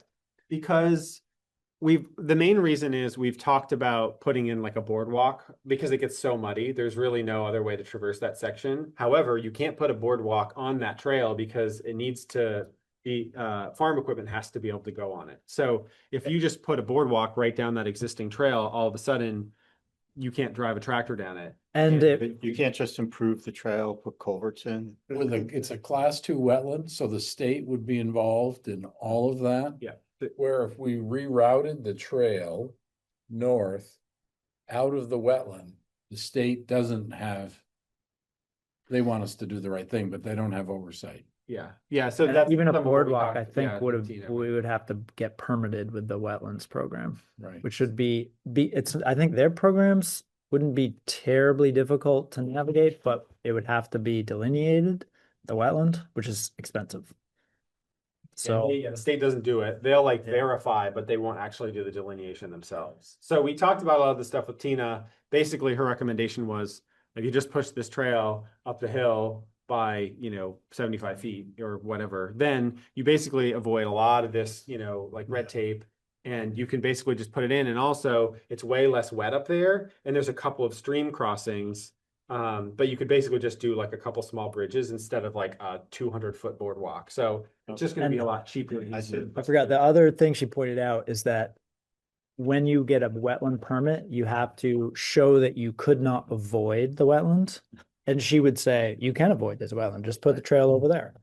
And so it wouldn't even be possible to improve that corridor for recreation. Was basically Okay. the That end of her, Answers my yeah. question. Right.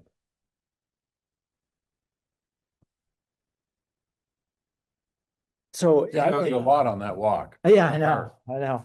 Sounds like. it. Really? Are you Yeah. sure?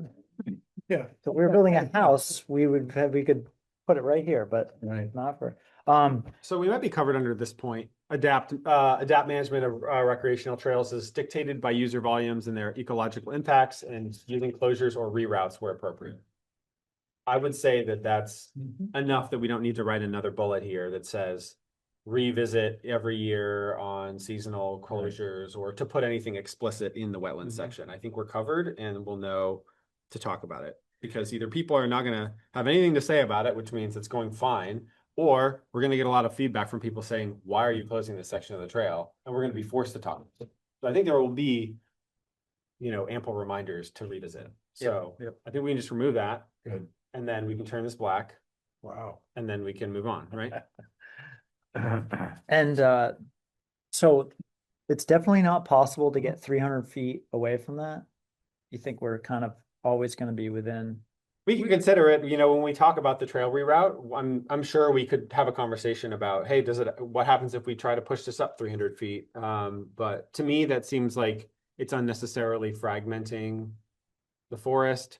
But Like- maybe, like- but maybe you could do 200 and we change the 300 to 200 and all of a sudden problem Yeah. solved, you know, so. Okay, But we decided that 300 was the good wildlife buffer, like that's our default responsible wildlife buffer. And we talked about that last meeting, and after the meeting before that, we had been like, whoa, well, 100 is crazy and you know, whatever, like, Right. and then we decided, no, 100 actually does make sense, except for during this critical season, we want to use the 300 because this is when it's getting most use. So I think we can and should talk about what does a trail look like 50 feet, 100 feet, 200 feet, 300 feet north of Yep. Vass during this little but section. your sense is that 300 is kind of like, all right. I think if you we're draw really- that on a map, you're gonna see like, okay, well now if you draw the Now we're bubble fragmented. around the trail, it's like you basically are just Too that's far another- north. Yeah, that's just another Yep. long stretch where you're buffering out by another 200 feet. And so that's just that much less habitat that other animals are gonna probably want to use. Will we, you mentioned the delineation, will we have to still delineate? So we could show that, say, the 100-foot point, I mean, we'll probably, I would imagine, want to You know- go up and find the first dry possible area, which might be 50 feet or so. Trail development, just putting a trail in and Yeah. some bridges doesn't fall in her bailiwick. Well, I think In she a would come wetland. out and confirm that. we were Within the outside buffer. So where is the line? We're outside their buffer though, so she would Yeah. come and confirm that we're outside the state's 50-foot buffer. That we're outside without, She said she would come back. Right. without a, And when Dory we- doing the delineation. Yep, we don't need to have an Okay. official, Oh, good. that's a part of her normal, Oh, okay, she'll cool. just confirm, yep, you guys are outside of it. Okay. You're good. Great. Yeah, Okay, so we're gonna skip over the sensitive area map. Sorry, I'm gonna zoom back in a second. I know this is terribly small. Because that's something that needs to have its own conversation in a future meeting, but I never thought we'd make it here. But I think we're Oh, the finally at the deviations. trail deviation review process. So we're back to color coded, because it's been so long since that period where I solicited feedback from folks and people submitted feedback and I color coded it. So just to remind folks, this is the legend for colors. And so we'll just go, you know, top to bottom as we normally do. Sonia and I are white. Exactly. So yep, yeah. So back up here, did I just blow by it? Okay, so the first few comments we have are from Ian. So yeah, this process provides a structured way to originally it had just said structured way to evaluate minor deviations from the trail development parameters. Ian suggested adding identify and. Any objections to that? I think it's good. Yep. Cool. Yeah, I think this one as well, changing define to definition of. Yep. I'm fine with it. I don't.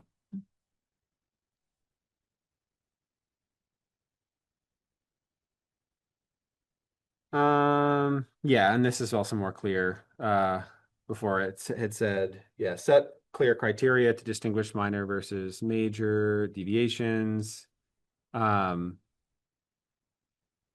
This part at least, I think, is better. Just a minor deviation is defined as, Yeah. but maybe we look at the whole section. Yeah, because So- we're doing parameters. It's not a goal, like a goal, you know, do this in the future. Here's the parameter, Yeah, you know. So Yeah. that's all. It's just make it more active, I guess. yeah. I guess we can talk about this whole section and then make adjustments because there are, because yeah, the next thing, so yeah, before it had said, yeah, no more than 5% of a trail may encroach on a buffer zone, which I will admit wasn't very well written by me. And then trail passes within the edge of a buffer if trail passes within the edge of a buffer but does not cut through it.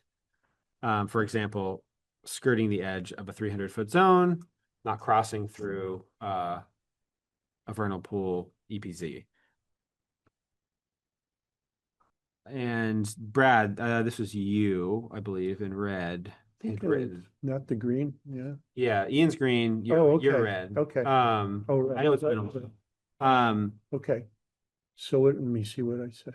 Yeah, so you had rewritten this as a buffer zone encroachment whose area is no more than 5% of the buffer zone's area and avoids cutting into the core protected feature. Oh, okay. So I was responding to Ian's and everything of a. Well, I don't think There's you- the way to maybe merge the two bullets. That's what I was thinking. I don't know if you were responding because we all did our comments separately here, but we had discussions about this. When I first came up with the Oh, okay. deviation plan, you had pointed out, much like Ian identified here, like this is basically incentivizing. I didn't write it Yeah. very well, but it basically incentivized people to create the longest possible trail. Because the longer your trail is, that means the more that you have like exceptions to dip in Yeah. to Right. you know, to zones. So Yeah, I read that as buffer zones are 5% smaller. how it was written before? Both of them. So what I was getting at here is that It sounds like it's saying you can ignore buffers up to 5%. yes, I mean, technically, yes, and this is, I guess this is part of why, yeah, this needs to be cleaned up, and maybe we don't want to adopt it at all, but Uh-oh. Update. no, thank you. That seems sketchy. HP print scan doctor extension. That's an executable file, whatever. Exit out. Let it rip. Not correct. Okay, interesting. So yeah, so I suppose maybe is there another section in here? Oh yeah, there's the justification section or statement which comes after this, which kind of provides some more context for the idea here, which is not that we're just reducing all buffers by 5% and that any trail can just cut within 5% of a buffer. It's that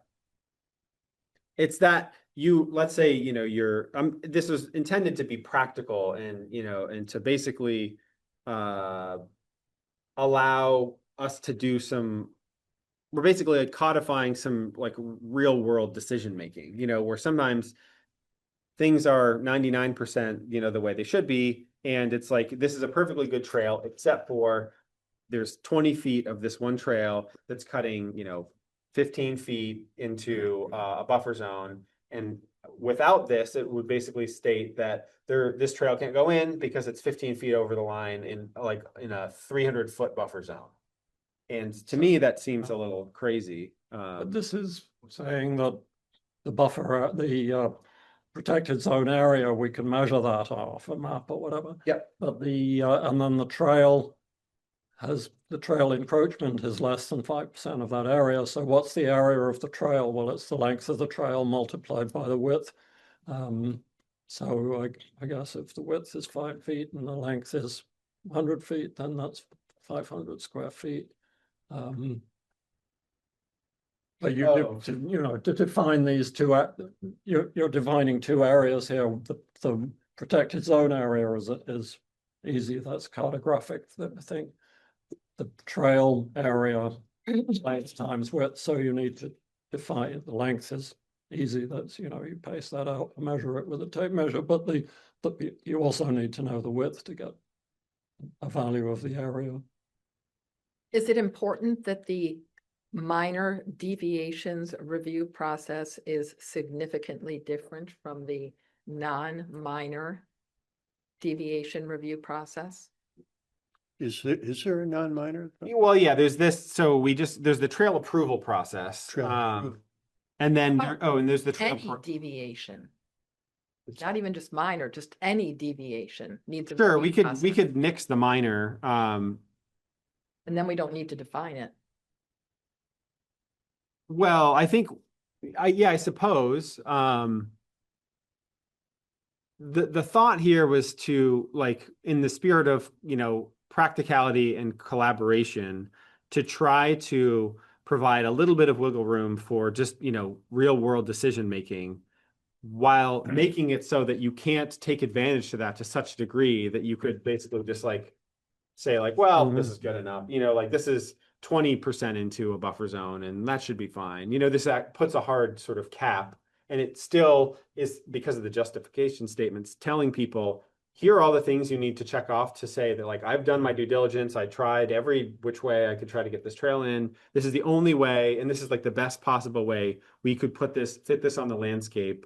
And yes, I understand that it doesn't, it doesn't fit perfectly with the strict, 300-foot buffer on this zone, but it's 15 feet within it. Is that okay? And to me, that seems like a situation that isn't, I guess if it was the whole trail, then that would be a problem. So maybe there need to be more, there are more definitions here. But I think that if a short section of a trail clips the edge of a giant buffer, that's, I don't know. To me, Fair enough, but we'd be reviewing that as well, wouldn't we? We would. This isn't a way to skirt. the No, review it's so, not. So if it's all gonna get reviewed anyway, And it's, it goes on to talk about how we would basically look at it with stricter scrutiny, so we have all of the rules that we laid out for ourselves. We've got the parameters, and then you've got the process where you go through all different things. We've got our expert review and our flagging, and we get all the professionals involved, and, we do all the things to make sure we've dotted our I's and crossed our T's. On top of that, if anything, triggered this, minor deviation or whatever we call it, if we choose to move forward with this, would essentially be under stricter scrutiny, and people would have to say like, yes, I know this trail, in this section is slightly within the buffer. Here's why. I couldn't find another place to put it. And then they basically have to make it's basically like an appeal process where they're saying, I really think that this is, that the benefit here is great enough that this, is not an unreasonable ask. And ultimately it would be up to the committee, or I guess the select board, to decide whether or not that's reasonable. But it still sets that hard cap of a, we're not even going to entertain anything that would be, higher than that 5%. But maybe this is all too confusing. I don't know. I thought it was sort of like a clever way to try to be more, I don't know, just like practical and reasonable, and sort of, I don't know. It also seems to me like a bit of an olive branch. Like one of the biggest struggles we've been having on this committee is conservation versus recreation, and how that's got a lot of people fired up. And to me, this seems like a, like a sort of like common sense way to be able to have some of those discussions without just immediately trying to shut the other side down. And it sort of promotes. Quantify it. This is defining a procedure that can be implemented. It's it's not subjective. It's saying measure one area, measure the other area, stay in the buffer zone. That's a defined process. Quantifiable. Yeah. Yeah, right. But it's also It's good. Right. Yeah, But- because it's going to be under a higher level of scrutiny, I would assume that most people would not want to trigger this, right? If you can put a trail in that doesn't meet any of this criteria, then it's, I'm not gonna say it's smooth sailing, because there's still a bunch of other things you need to go through. But, people would need to be prepared to defend their case here. How would we define the size of the encroachment itself? What is the area? The width of a trail? I was thinking like if you had let's say you have a single point on a map and you've got a 300-foot buffer around it. So you've got, you've basically got a 600-foot diameter circle. Okay, yep. And then you have a trail that clips the edge of that circle by 15 feet. That would be 5%, right? 30 feet is 10%, so 15 feet. So basically, I'm just saying, if you, like, I wish we had a chalkboard here or something, but you just imagine like a bite out of a cookie, but it's a tiny little nibble. And if you basically measured from the edge of like where the cookie was to the point where like the bite ended, if that was less than 15 feet, then it would be within like the reasonable 5% zone.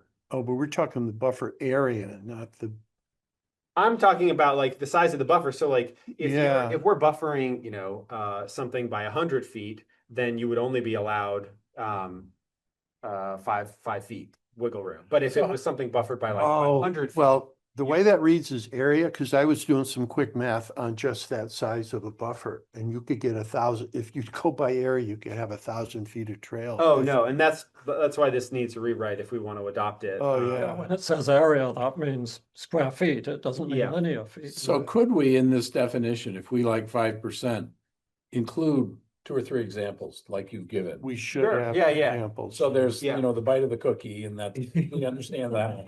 That's a powerful metaphor. That one. I mean, you really like, you're clipping it like that. yeah, Exactly. yeah. And as long as, so like, this is the spot where it digs in the most, right? Because Right. here it's only like a couple feet. Right. Here, it's like, could be the full 15. And if right there it's 20, then too bad. You got to bump your trail up, 5 feet, and then maybe that's workable. And I don't know if 5% even, if that's a good number. This was just like blue sky, no wrong ideas. Like, is there a way for us Okay. to have a way to talk about this without being just Could we put that off then? I could try to even collaborate with you and come up with a better definition. proposal. Yeah, And bring it back to the next meeting. sure. And I Yeah. think there are a few things to consider. So, and I can put these as notes. So like one thing to consider is, so more distance, not area, Yeah. right? There you- Another would be, like, does trail length have anything to do with this, right? Because that was something that came up where it's like, well, if you make your trail longer, then you could basically, let's say I had 100-foot trail and it's like 10 feet was inside of a buffer zone by 5%. And only 5% of the trail was allowed to be. It's just like, okay, well, if I make my trail twice as long somehow, on the other end, and I put it somewhere. And also, what is a trail? We were literally just talking about, about cutting a trail into multiple pieces for Trailforks, So suddenly, maybe this is just a hard no, like it has Yeah. nothing to do with the trail length. That has everything to do with the Yeah, buffer. I think so. All right, so Trail width. as far as notes go, I put Brad and Sam are gonna work on this section. Okay. I think I do like the idea with those parameters. Yeah. I mean, I agree. It's not a wholesale 5% reduction. Oh, and then where that relates to area, this is a little different. Yeah, the other thing I was thinking was like, should there be a maximum? I mean, we might risk just putting too many rules on this, but should there be a maximum of one deviation per trail? As it is, you probably want to avoid this in the first place because we're going to look at it with higher level scrutiny. But if you've done it once, it's just you shouldn't necessarily be able to do it 5 times in a single trail. Okay, well, I'm dipping into a vernal pool buffer zone here, and I'm dipping into a hemlock buffer zone here, and I'm dipping into a dry oak here. It's you get one. But then again, it's if it's on a per trail basis, that's kind of arbitrary. I guess I don't know if you can really enforce that. Because you could say oh, this is technically 2 Right. trails. This bottom half is called, vernal pool view, and the top one is called right along the hemlock, edge of or something. Well, on the third, you could cover that on the third bullet, maybe. Expected ecological impacts of the proposal. So that way you could look at the whole proposal, somebody Oh, yeah. threaded a trail and clipped, a whole bunch of them, you could, Here, yeah.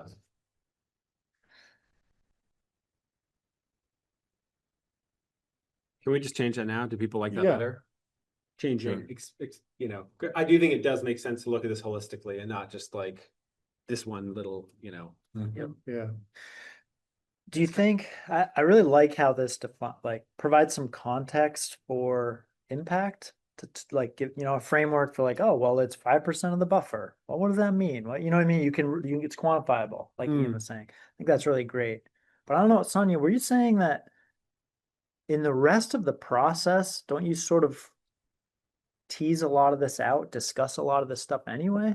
You do, but a lot of this stuff is these are self-enforced rules, right? You know, like we're setting a bunch of rules on buffering that, you know, there's no law that says we can't put a trail in a dry oak forest, but we want to protect it, you know, that like, so these are all things that because we're creating these own rules for ourselves, if we get a bunch of experts to come in and look at a trail, they might see like, oh, this looks fantastic. We got no issues whatsoever, but it might violate some of the rules that we set because we're trying to set a high bar for environmental responsibility and for, you know, protecting wildlife. So I don't know if it might be something that comes up in passing if somebody, if an ecologist goes out into the forest and walks the path and says like, yeah, this looks great. But what we want, hopefully, is for this to be a model for other town forests in the state, you know, maybe even other states in the country where an ecologist is going to walk through and say, wow, this is fantastic. I've never seen a trail with so few impacts. You know, maybe that'll happen, maybe it won't. But the point is, we're trying to go above and beyond here and do, you know, do what's right. So then why nickel and dime that on this end? Why try and, you know? what I mean? Because we understand that we're creating such a high standard that I got I don't know, it'd be like in rating on a recognition- curve, where it'd be like, you know, if everyone in a class, like, you know, Rating fails a on a test, curve, it'd be I like, think- well, too bad, you know, where it's like, you know, the professors trying to be reasonable Right, by right. like bringing everyone's grade up by, you know, 10 points or something, so 50 that they don't points or- fail the class. Like I've been in classes like that where the Yeah. average score was like a 30. You know, Right. it's Are like, killing it with the analogies. I know, really I powerful. kept digging this. Yeah, yeah. maybe I just feel like I have to defend my crazy idea here for deviations. I think it's, I really like it personally, but I can see how it, you know, it could be confusing and complicated. Yeah, Yeah, people- it's gotta I- be It simple. needs some, yeah, a little bit of reworking. And if people hate it, I mean, feel free to say so. I'm not going to be offended. This was just my attempt at what's a way for us to be a little bit more flexible here, to try to work with the community and people who want to, you know, see just like to see that we're trying, you know, and that we're not just saying like, no, absolutely not, you know, request denied. We're moving on. Like this sets up hard boundaries, but also allows for a little bit of conversation. And So the other question would be, are we applying a zone of impact to a trail? no, not really. We're really focusing more on the buffer. Well, in a way we are. I mean, that's That's kind of the origin of the buffer size. Buffer, is take- zone of take that out. impact. So if that cookie bite, a trail, it's the actual trail crosses that buffer, Not you're a not- zone. you're not saying like, well, the trail actually has a 300 foot. No, we're talking about the actual trail itself. No, that'd be doubling up on. Because I see. I buffers, gotcha. if we're talking about, No. yeah, trail buffers, and we're talking about environmental zone buffers, those are allowed to overlap. You know, they I gotcha. they will, you Okay. know, naturally, because the forest is only so big. If we had a 10,000 acre forest, then perhaps they wouldn't, you know, but otherwise you'd basically be doubling all the buffers and Yeah, saying like, well, right. every trail has a 300-foot buffer and every protected zone has a 300-foot buffer, which essentially means now we have 600-foot buffers. Yeah, no. Yeah, there's so many like loopholes to that. Like if the wildlife corridor, you could think about that as, I mean, it's a pretty massive area. So if you said 5% of that could be But it's 5% of the buffer. It's not like It's not the we're not area. measuring like the entire wildlife corridor, like tip to tail, and saying like, oh, it's 2,000 feet, so we can. So we can it's cut not, into it by- is length. It's by the buffer. It's by the so like a wildlife corridor has, if it has a buffer of 300 feet, then 5% of that is 15 feet. Regardless of if the wildlife corridor is 20 feet long or if it is 2,000 feet long, it's still going to have the same calculation because it's classified as a 300-foot buffer, then 5% of that buffer is 15 feet. But then you could parallel the buffer, What do you mean? like you could be 15 feet inside that buffer for a long amount of time, right? If we're saying the length. Yeah, of so the that's trail- another like thing to consider is like Yes. yeah, should there be, I'll just finish this thought. Yeah, that goes with Some number Dan's concern. of Yeah, incursions per trail or zone. And then So I'm still a bit confused because I read area, 15% of the area. Yep. So I wish we had a chalkboard, but I've drawn a hard-boiled egg here, Yep. and the yolk is let's say, is the wetland. Yep. The natural community, and then the white of the egg is the buffer around it. Yeah. And then along comes this trail builder who does this and cuts through that buffer. We're talking about the buffer area and the trail. So you have an area, you can measure the area of the buffer because you measure the area of the yoke and you measure the area of the whole thing and subtract out the yoke. And then you've got the area of the buffer, which is, let's say 100 square feet. And then you've got a trail that cuts through it, which is 25 feet and 5 feet wide. So that's 125. So you divide the area of the white of the boiled egg by the 125 square feet of trail, and you determine whether that's greater or less than 5%. So that's what I read when I saw I see that into the area. I think I that, thought, this is easy, we just use a hard-boiled egg analogy, and we maybe the only thing that's a bit ill-defined is the width of the trail, because to get the area of the incursion, you need the length Adorable. multiplied by the width. That But you it- want to compete, Uh, the OG of analogies, but go with we the should egg. just let them, Yeah, I suppose I'm offering this as we could even put this into the text. We could put a picture Oh, that you shows could, a but The protected cookie zone, a and egg buffer, section. and a trail going through, and put numbers to it and say. this Do is we more- want to entertain areas though? That's not, I know that's what I wrote, but it's actually not what I meant. It gets- And now we know. Yeah, no, now we know. This is why we're talking about it. So, well, Mhm. it gets big, you Well, know?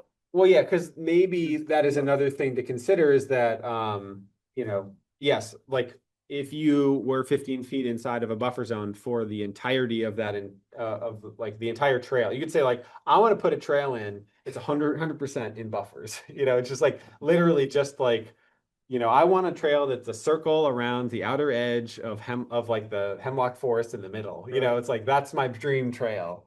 And technically, it's within the deviation process, and it's the only way I'm gonna get, what I want. So you could make an argument, but I would say that like that seems absurd, right? If 100% of your trail is all within buffers and you're trying to use the deviation, and I don't know how much we need to define, but you might, if we want to do some kind of like area calculation, we've already determined that it doesn't make sense to do it based on the trail length, or the total trail area, because then you can just start adding random things to it, Yeah. or to basically make it work. But I Yeah. would say that maybe there needs to be another calculation, either by, distance or area, that says Yeah, also no more than X amount of area, of the buffer may be like incurred on. So like, and that could be from multiple directions, right? It could be like, well, we have one trail up here that dips in 5%. We have one trail down here that dips in 5%. And maybe those are both approved and they're already in the forest and people are using them. And then a third person says, well, I want one more trail here and it cuts in 5%. There might be, something that we put in here that says, it's a calculation that basically says like, once you reach, like capacity, like this buffer has already been incurred on, a number of times. you get encroachment That now, credits. then now it's too much, right? Like Yeah. eventually, eventually it's, you can't cut in anymore, and Maybe. it's like, But I think the the 5% could Well, get us in trouble, actually. That's big. What if it was, so the 5 is an arbitrary number that was, Yeah. that's something we could be criticized for, but to me, the area, I saw area written there and I thought, well, that makes great sense because, let this buffer zone, let's say that's where the frogs live. And you give them, they've got a certain amount of area that is close to a pond, and so the frogs like it and can thrive there. But then you put a trail through 5% of that area of where the frogs live is then they're going to get trampled on by the hikers. So that's so you've made an incursion into the protected zone. But if it's only 5%, then only 5% of the frogs get Smashed. displaced, so or even trampled on. Yeah. So, but there's still 95% of the area available to the frog. I mean, that's what I was reading into it. I was seeing it as a habitat that you're depriving the creatures that live there of their What if it habitat. was, what if the language just said minimize? And didn't spell out? I guess. How, and then it was up to them to describe, we are only affecting 5%, or the trail, if you imagine a cookie, we're only, you know what I mean? To Like, me, yeah, I guess the reason was if we're opening the door to allow people to negotiate on these types of things, I think there needs to be a hard limit in place. Because otherwise, what happens in 10 years when the entire committee has changed? Maybe there are a bunch of people on the committee that really want to see a ton of trails. I mean, they might change the management plan anyway if the select board, wants to approve it. But if you basically say like, well, like we're going to leave the door open for deviations from the parameters and just come talk to us and we'll decide whether or not it's reasonable. Like in the future, it could be that people might say like, 25% into the buffer is like, it's only a quarter. It's not really that much. So like, let's just cut 50 feet into, a 300-foot buffer and that's fine. This is like basically setting a boundary where it's like I guess, Ian's right. It is a bit arbitrary. Or I guess it's completely arbitrary. I didn't want to choose some really high number because I do respect those buffers. I think that we should stand by the science that we have come up with, that we've looked to come up with the trail parameters. So this just provides a little bit of wiggle room just to be, reasonable. But I suppose. Could we turn it over to you two? Yeah. It's a great theoretical question. I mean, start drawing pictures. Yeah, I think, Yeah. so a couple more things we can put, include diagrams.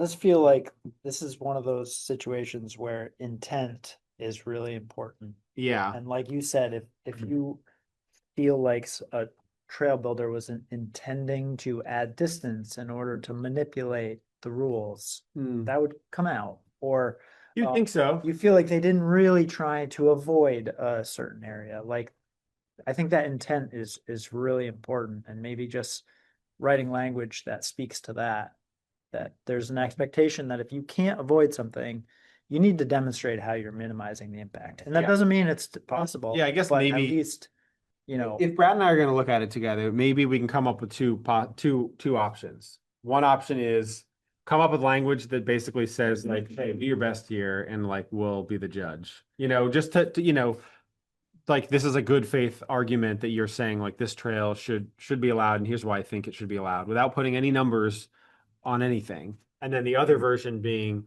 here's all the math. Here are our cookies and our eggs and all the things that we want to use to display like what is and is not allowed and see which we like better. And it could be we decide, we like the looser language better or we like the firmer language better or we decide this is all just maybe it could be looser language, but you could use an example that was more specific to sort of guide someone. Sure. That might be really helpful. I know like with wetlands, they have this avoid, minimize, mitigate matrix. And it's kind of like, what does minimize mean? I don't know what that really means. And so if you gave that example of the cookie, that might be really helpful. I guess. So I will take you to task for that a little bit. Because remember when I showed you that diagram about wildlife corridors and you really didn't like it. And that was in the CCRP rectangle. It was the CCRPC, it was the Regional Planning Commission's guidance on housing development and wildlife corridors. Was build your house outside the box. And it basically had just what you're describing, which was like an illustration as an example of what responsible housing development in this wildlife corridor might look like. And you looked at that picture and you were like, this is crazy. Like they're not actually like backing up what they're saying. Like this is just a random example. Well, it didn't say, there was no call out of what they were trying to protect and why. Yeah. That was my problem with it. It was just an arbitrary red rectangle.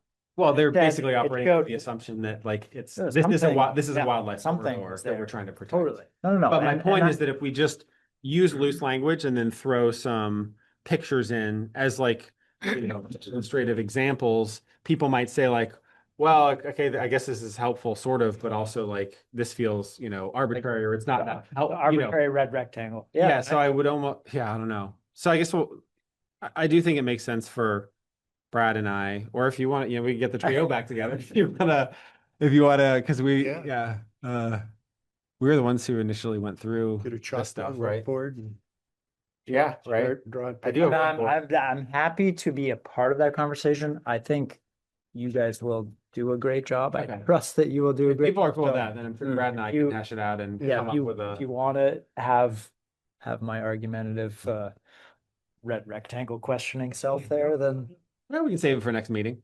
oh, Okay, I think, yeah, we should probably come back to this. Let me just finish my thought here, on this so we have it documented.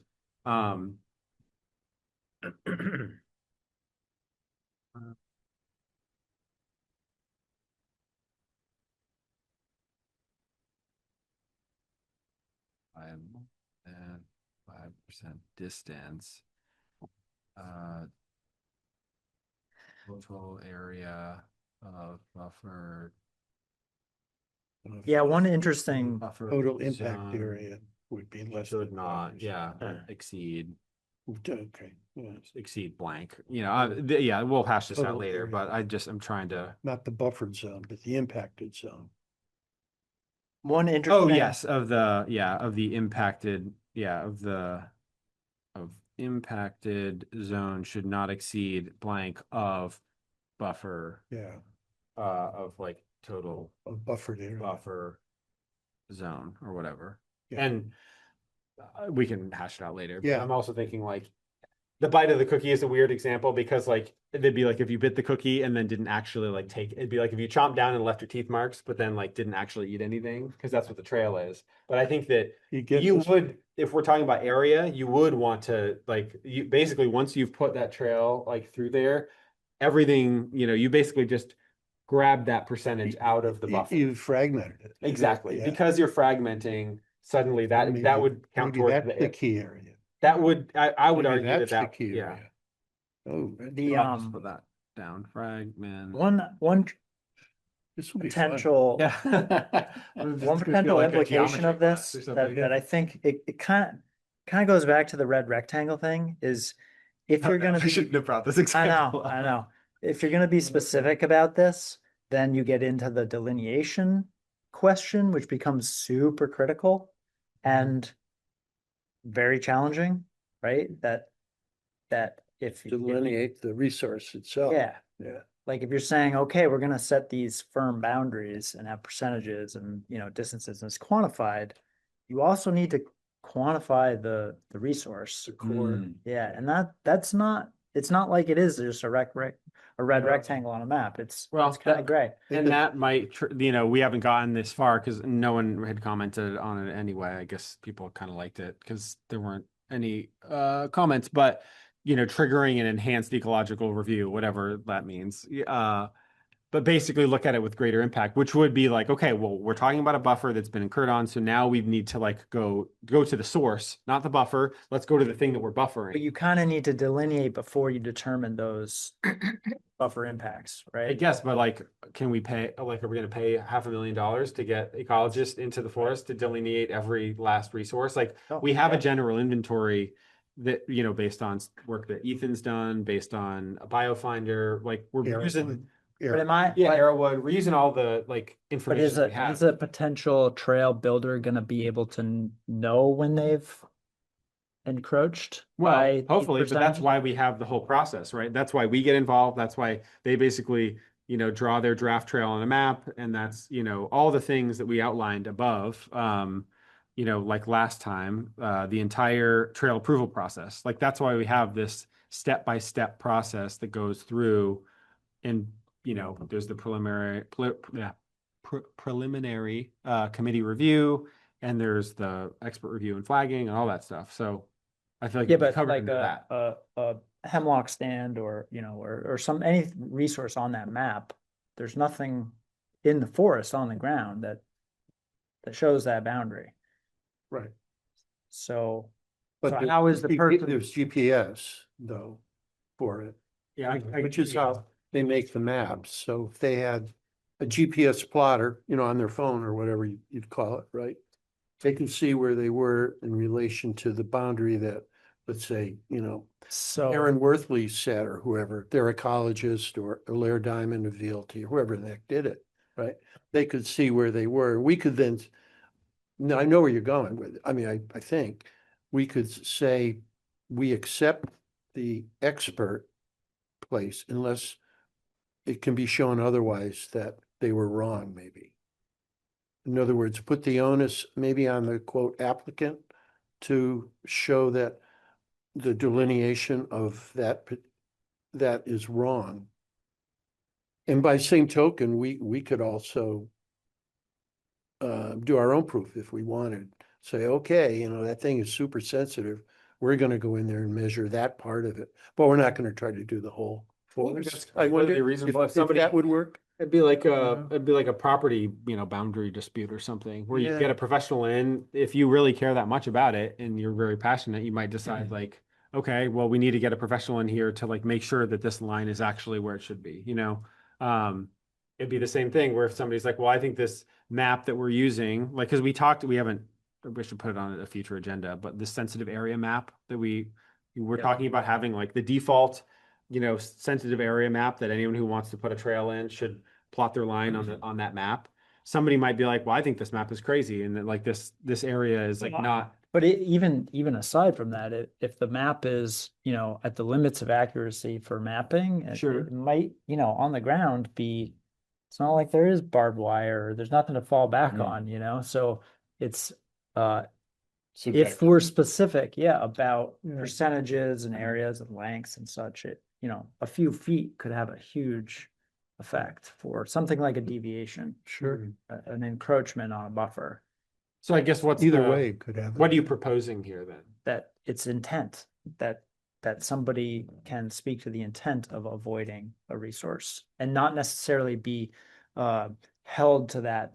I guess, but intent very- doesn't make something right. You can intend to do something good, but end up causing like, you could be, misinformed, you could, just because you don't, I could, like, by that argument, you could basically say, like, if you like know nothing about wildlife and you like intend to build a trail for like nature users to enjoy, you might go through a bunch of critical habitat that you had no idea about. And if your intent was good because you wanted people to enjoy, No, I'm, the forest. I'm saying intent to avoid the resource. In that case, we're talking about the deviation, right? Yeah. So like, but my okay, point is, yeah. we You can still make recognize the that this mistake. trail builder has encroached. Mhm. It's less important, the exact, formulaic amount that they encroached. And we focus more on, is there a better way to avoid this? And if not, Yeah. is this, impact minimized? And does it warrant this trail existing? Does it meet all these other, that we've gone through Yeah, because Community you can have good meeting- intent, but if you're still disturbing the wildlife, Yeah, I'm not saying agree good that they intent. I can't don't mean use good the area. intent like, oh, I'm a good person and Yeah. I mean like the intent was to follow a deviation standard, but Mhm. it's not specific, mathematically yeah. that it's, and because I think that's more verifiable on the ground too, that you could go out and see this flagged route and say, now, why didn't they just go right over there? That makes way more sense. Mhm. Or that right over there is also something that maybe wasn't on the map, the resource map, that we didn't even know about. And we only found it because we're here looking at a potential trail. Mhm. And there's no good place. And like this Yeah, trail does, ultimately, some trails are gonna get denied, it's just like, sorry, this just I isn't think well conceived. virtually every trail is going to get denied the way this is, right? So, but like you said, if there is some sort of potential for, deviation, I think it doesn't need to be too specific, because that would only create more potential problems. Does that make sense? That, I mean, I don't know. I think with the wetlands is a perfect example of, in order to be to the square foot accurate, then you have to have delineation and it has to be agreed upon. That's how it's laid out. And so if that's the expectation for every resource, every sensitive area, I think that's fine, but we should recognize that any deviation is going to require this, expensive, cumbersome delineation process, which for wetlands is pretty obvious, right? They have this pretty clear criteria. But for something like a stand of hemlocks might be a little bit harder to define where it ends and starts. Does that make sense? Well, yeah, I mean, I can say the hemlock might be, well, maybe a little easier a bit, but I would think would be hard to say dry oak. Where you've got, I don't know who, maybe it was Olaire Diamond at VLT did some delineation. But at some point, she must have got to a point where the density of the little baby oaks or whatever on the ground fell below a certain standard, right? They went from 5 per square yard or whatever to 4, and that's it. Because you can't draw a line around it. There's one that's 100 feet out there, and then that's going to be the far edge. I mean, that's not quite, that doesn't sound it's a right. spectrum. Maybe it did. I don't know how they do it. It'd be interesting to ask how she and Airwood, drew their stuff. And Ethan, I think this particular one is an Ethan map, and I mean, I guess Ultimately for now, maybe I should we phrase. gotta stand by the maps that we have because it's the best, it's the Hey, best yeah. information that we have. And then, sure, in the future, if people have issues with some of the maps and we decide we need to get, an expert on the ground to verify, and maybe we change the maps if they're inaccurate. But I mean, how does the town do it? Do they, Well, what? well, if you're gonna, well, say you decide a setback.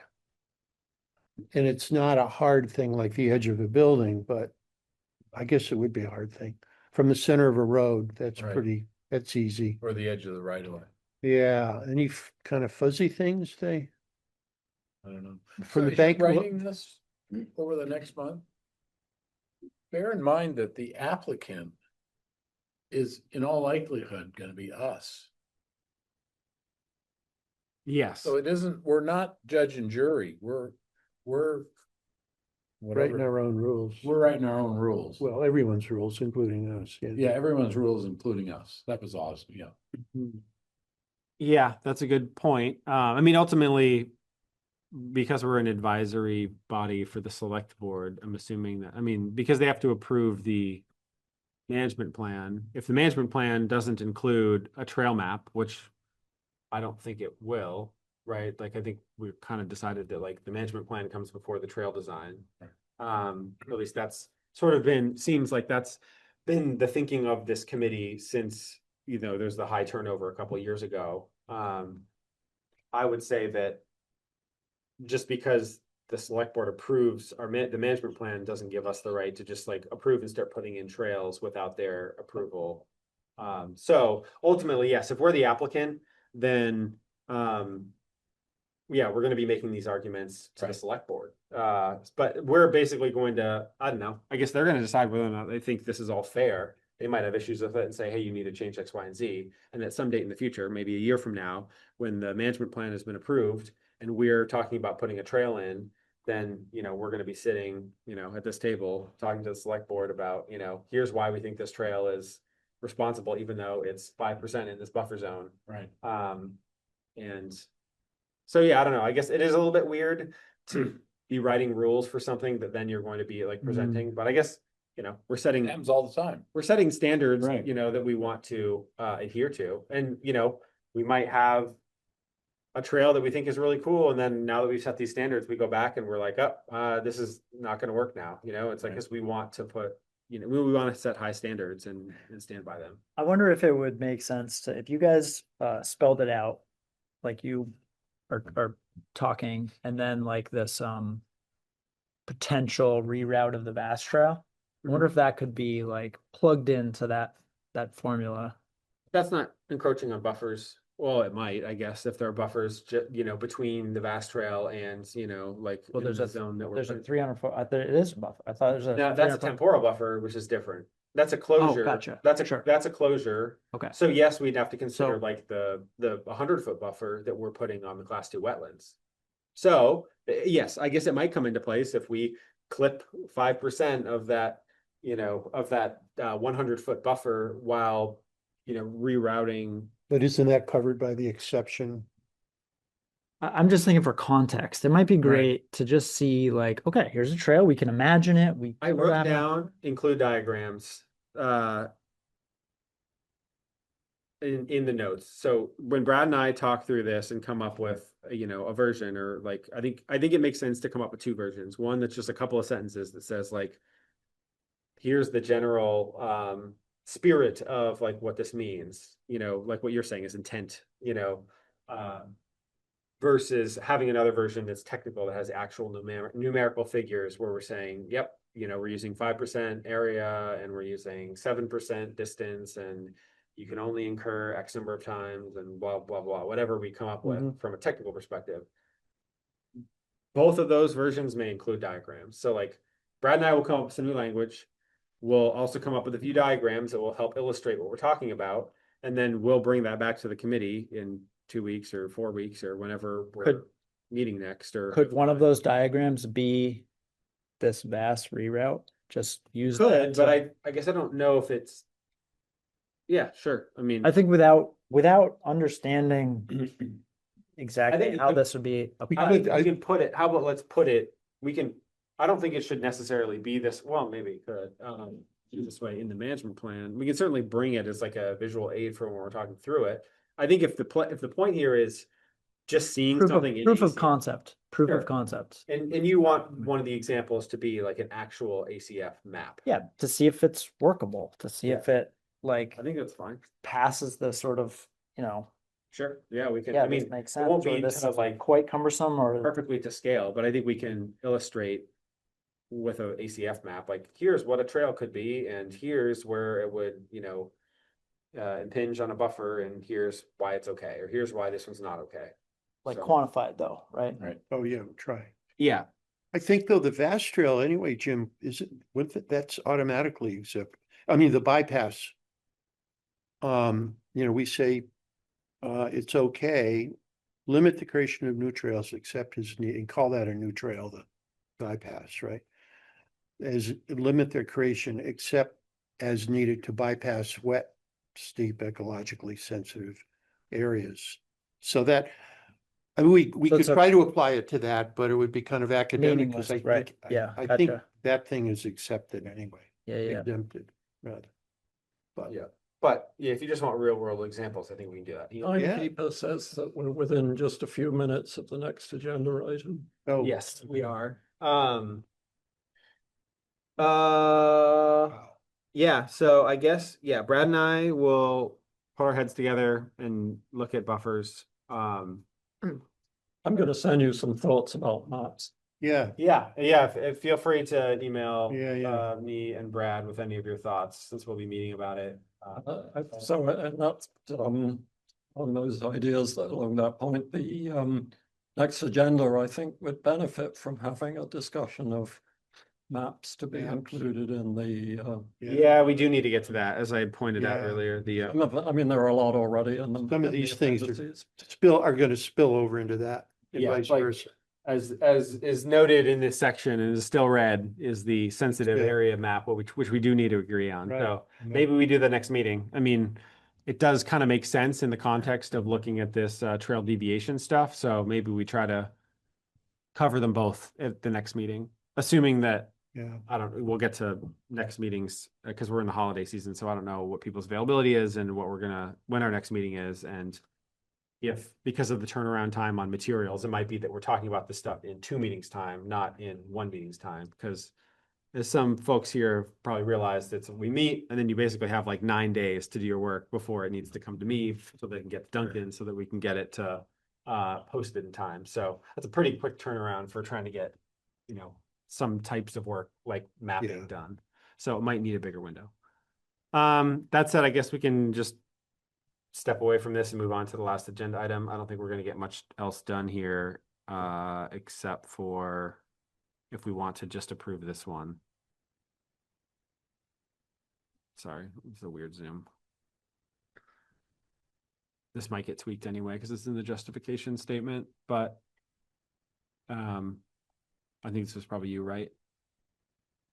Pointing out the trail connectivity, Yeah, like versus wildlife. versus wildlife. So is everyone cool with, sorry, I keep Yep. zooming in and out. Is everyone cool with that being accepted? Yep. Great. Okay. So then the rest we'll just save for next meeting. And back to the agenda. One of these days, I guess hopefully we can hammer that out in the next meeting and then we can get to the appendix and pretty soon we're gonna hopefully get to talking about just the whole thing again. And hopefully it's in a state where we can push it along and get to feedback from other committees. But that's it for today. So I guess closure.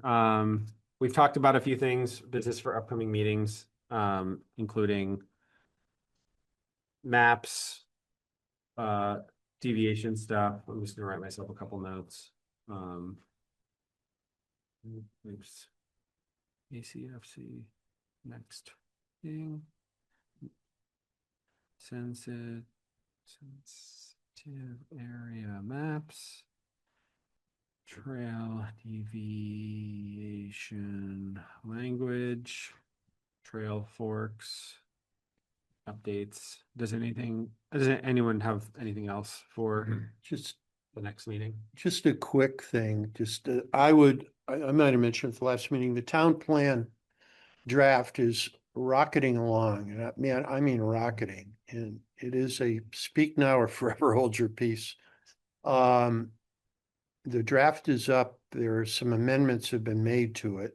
So if you look on the planning commission or the steering committee website, either one, there should be some amendments too, and look at that, because some of those actually there's some language that affects what it says about the Andrews Forest. There's some other stuff about the Andrews Forest you really ought to see.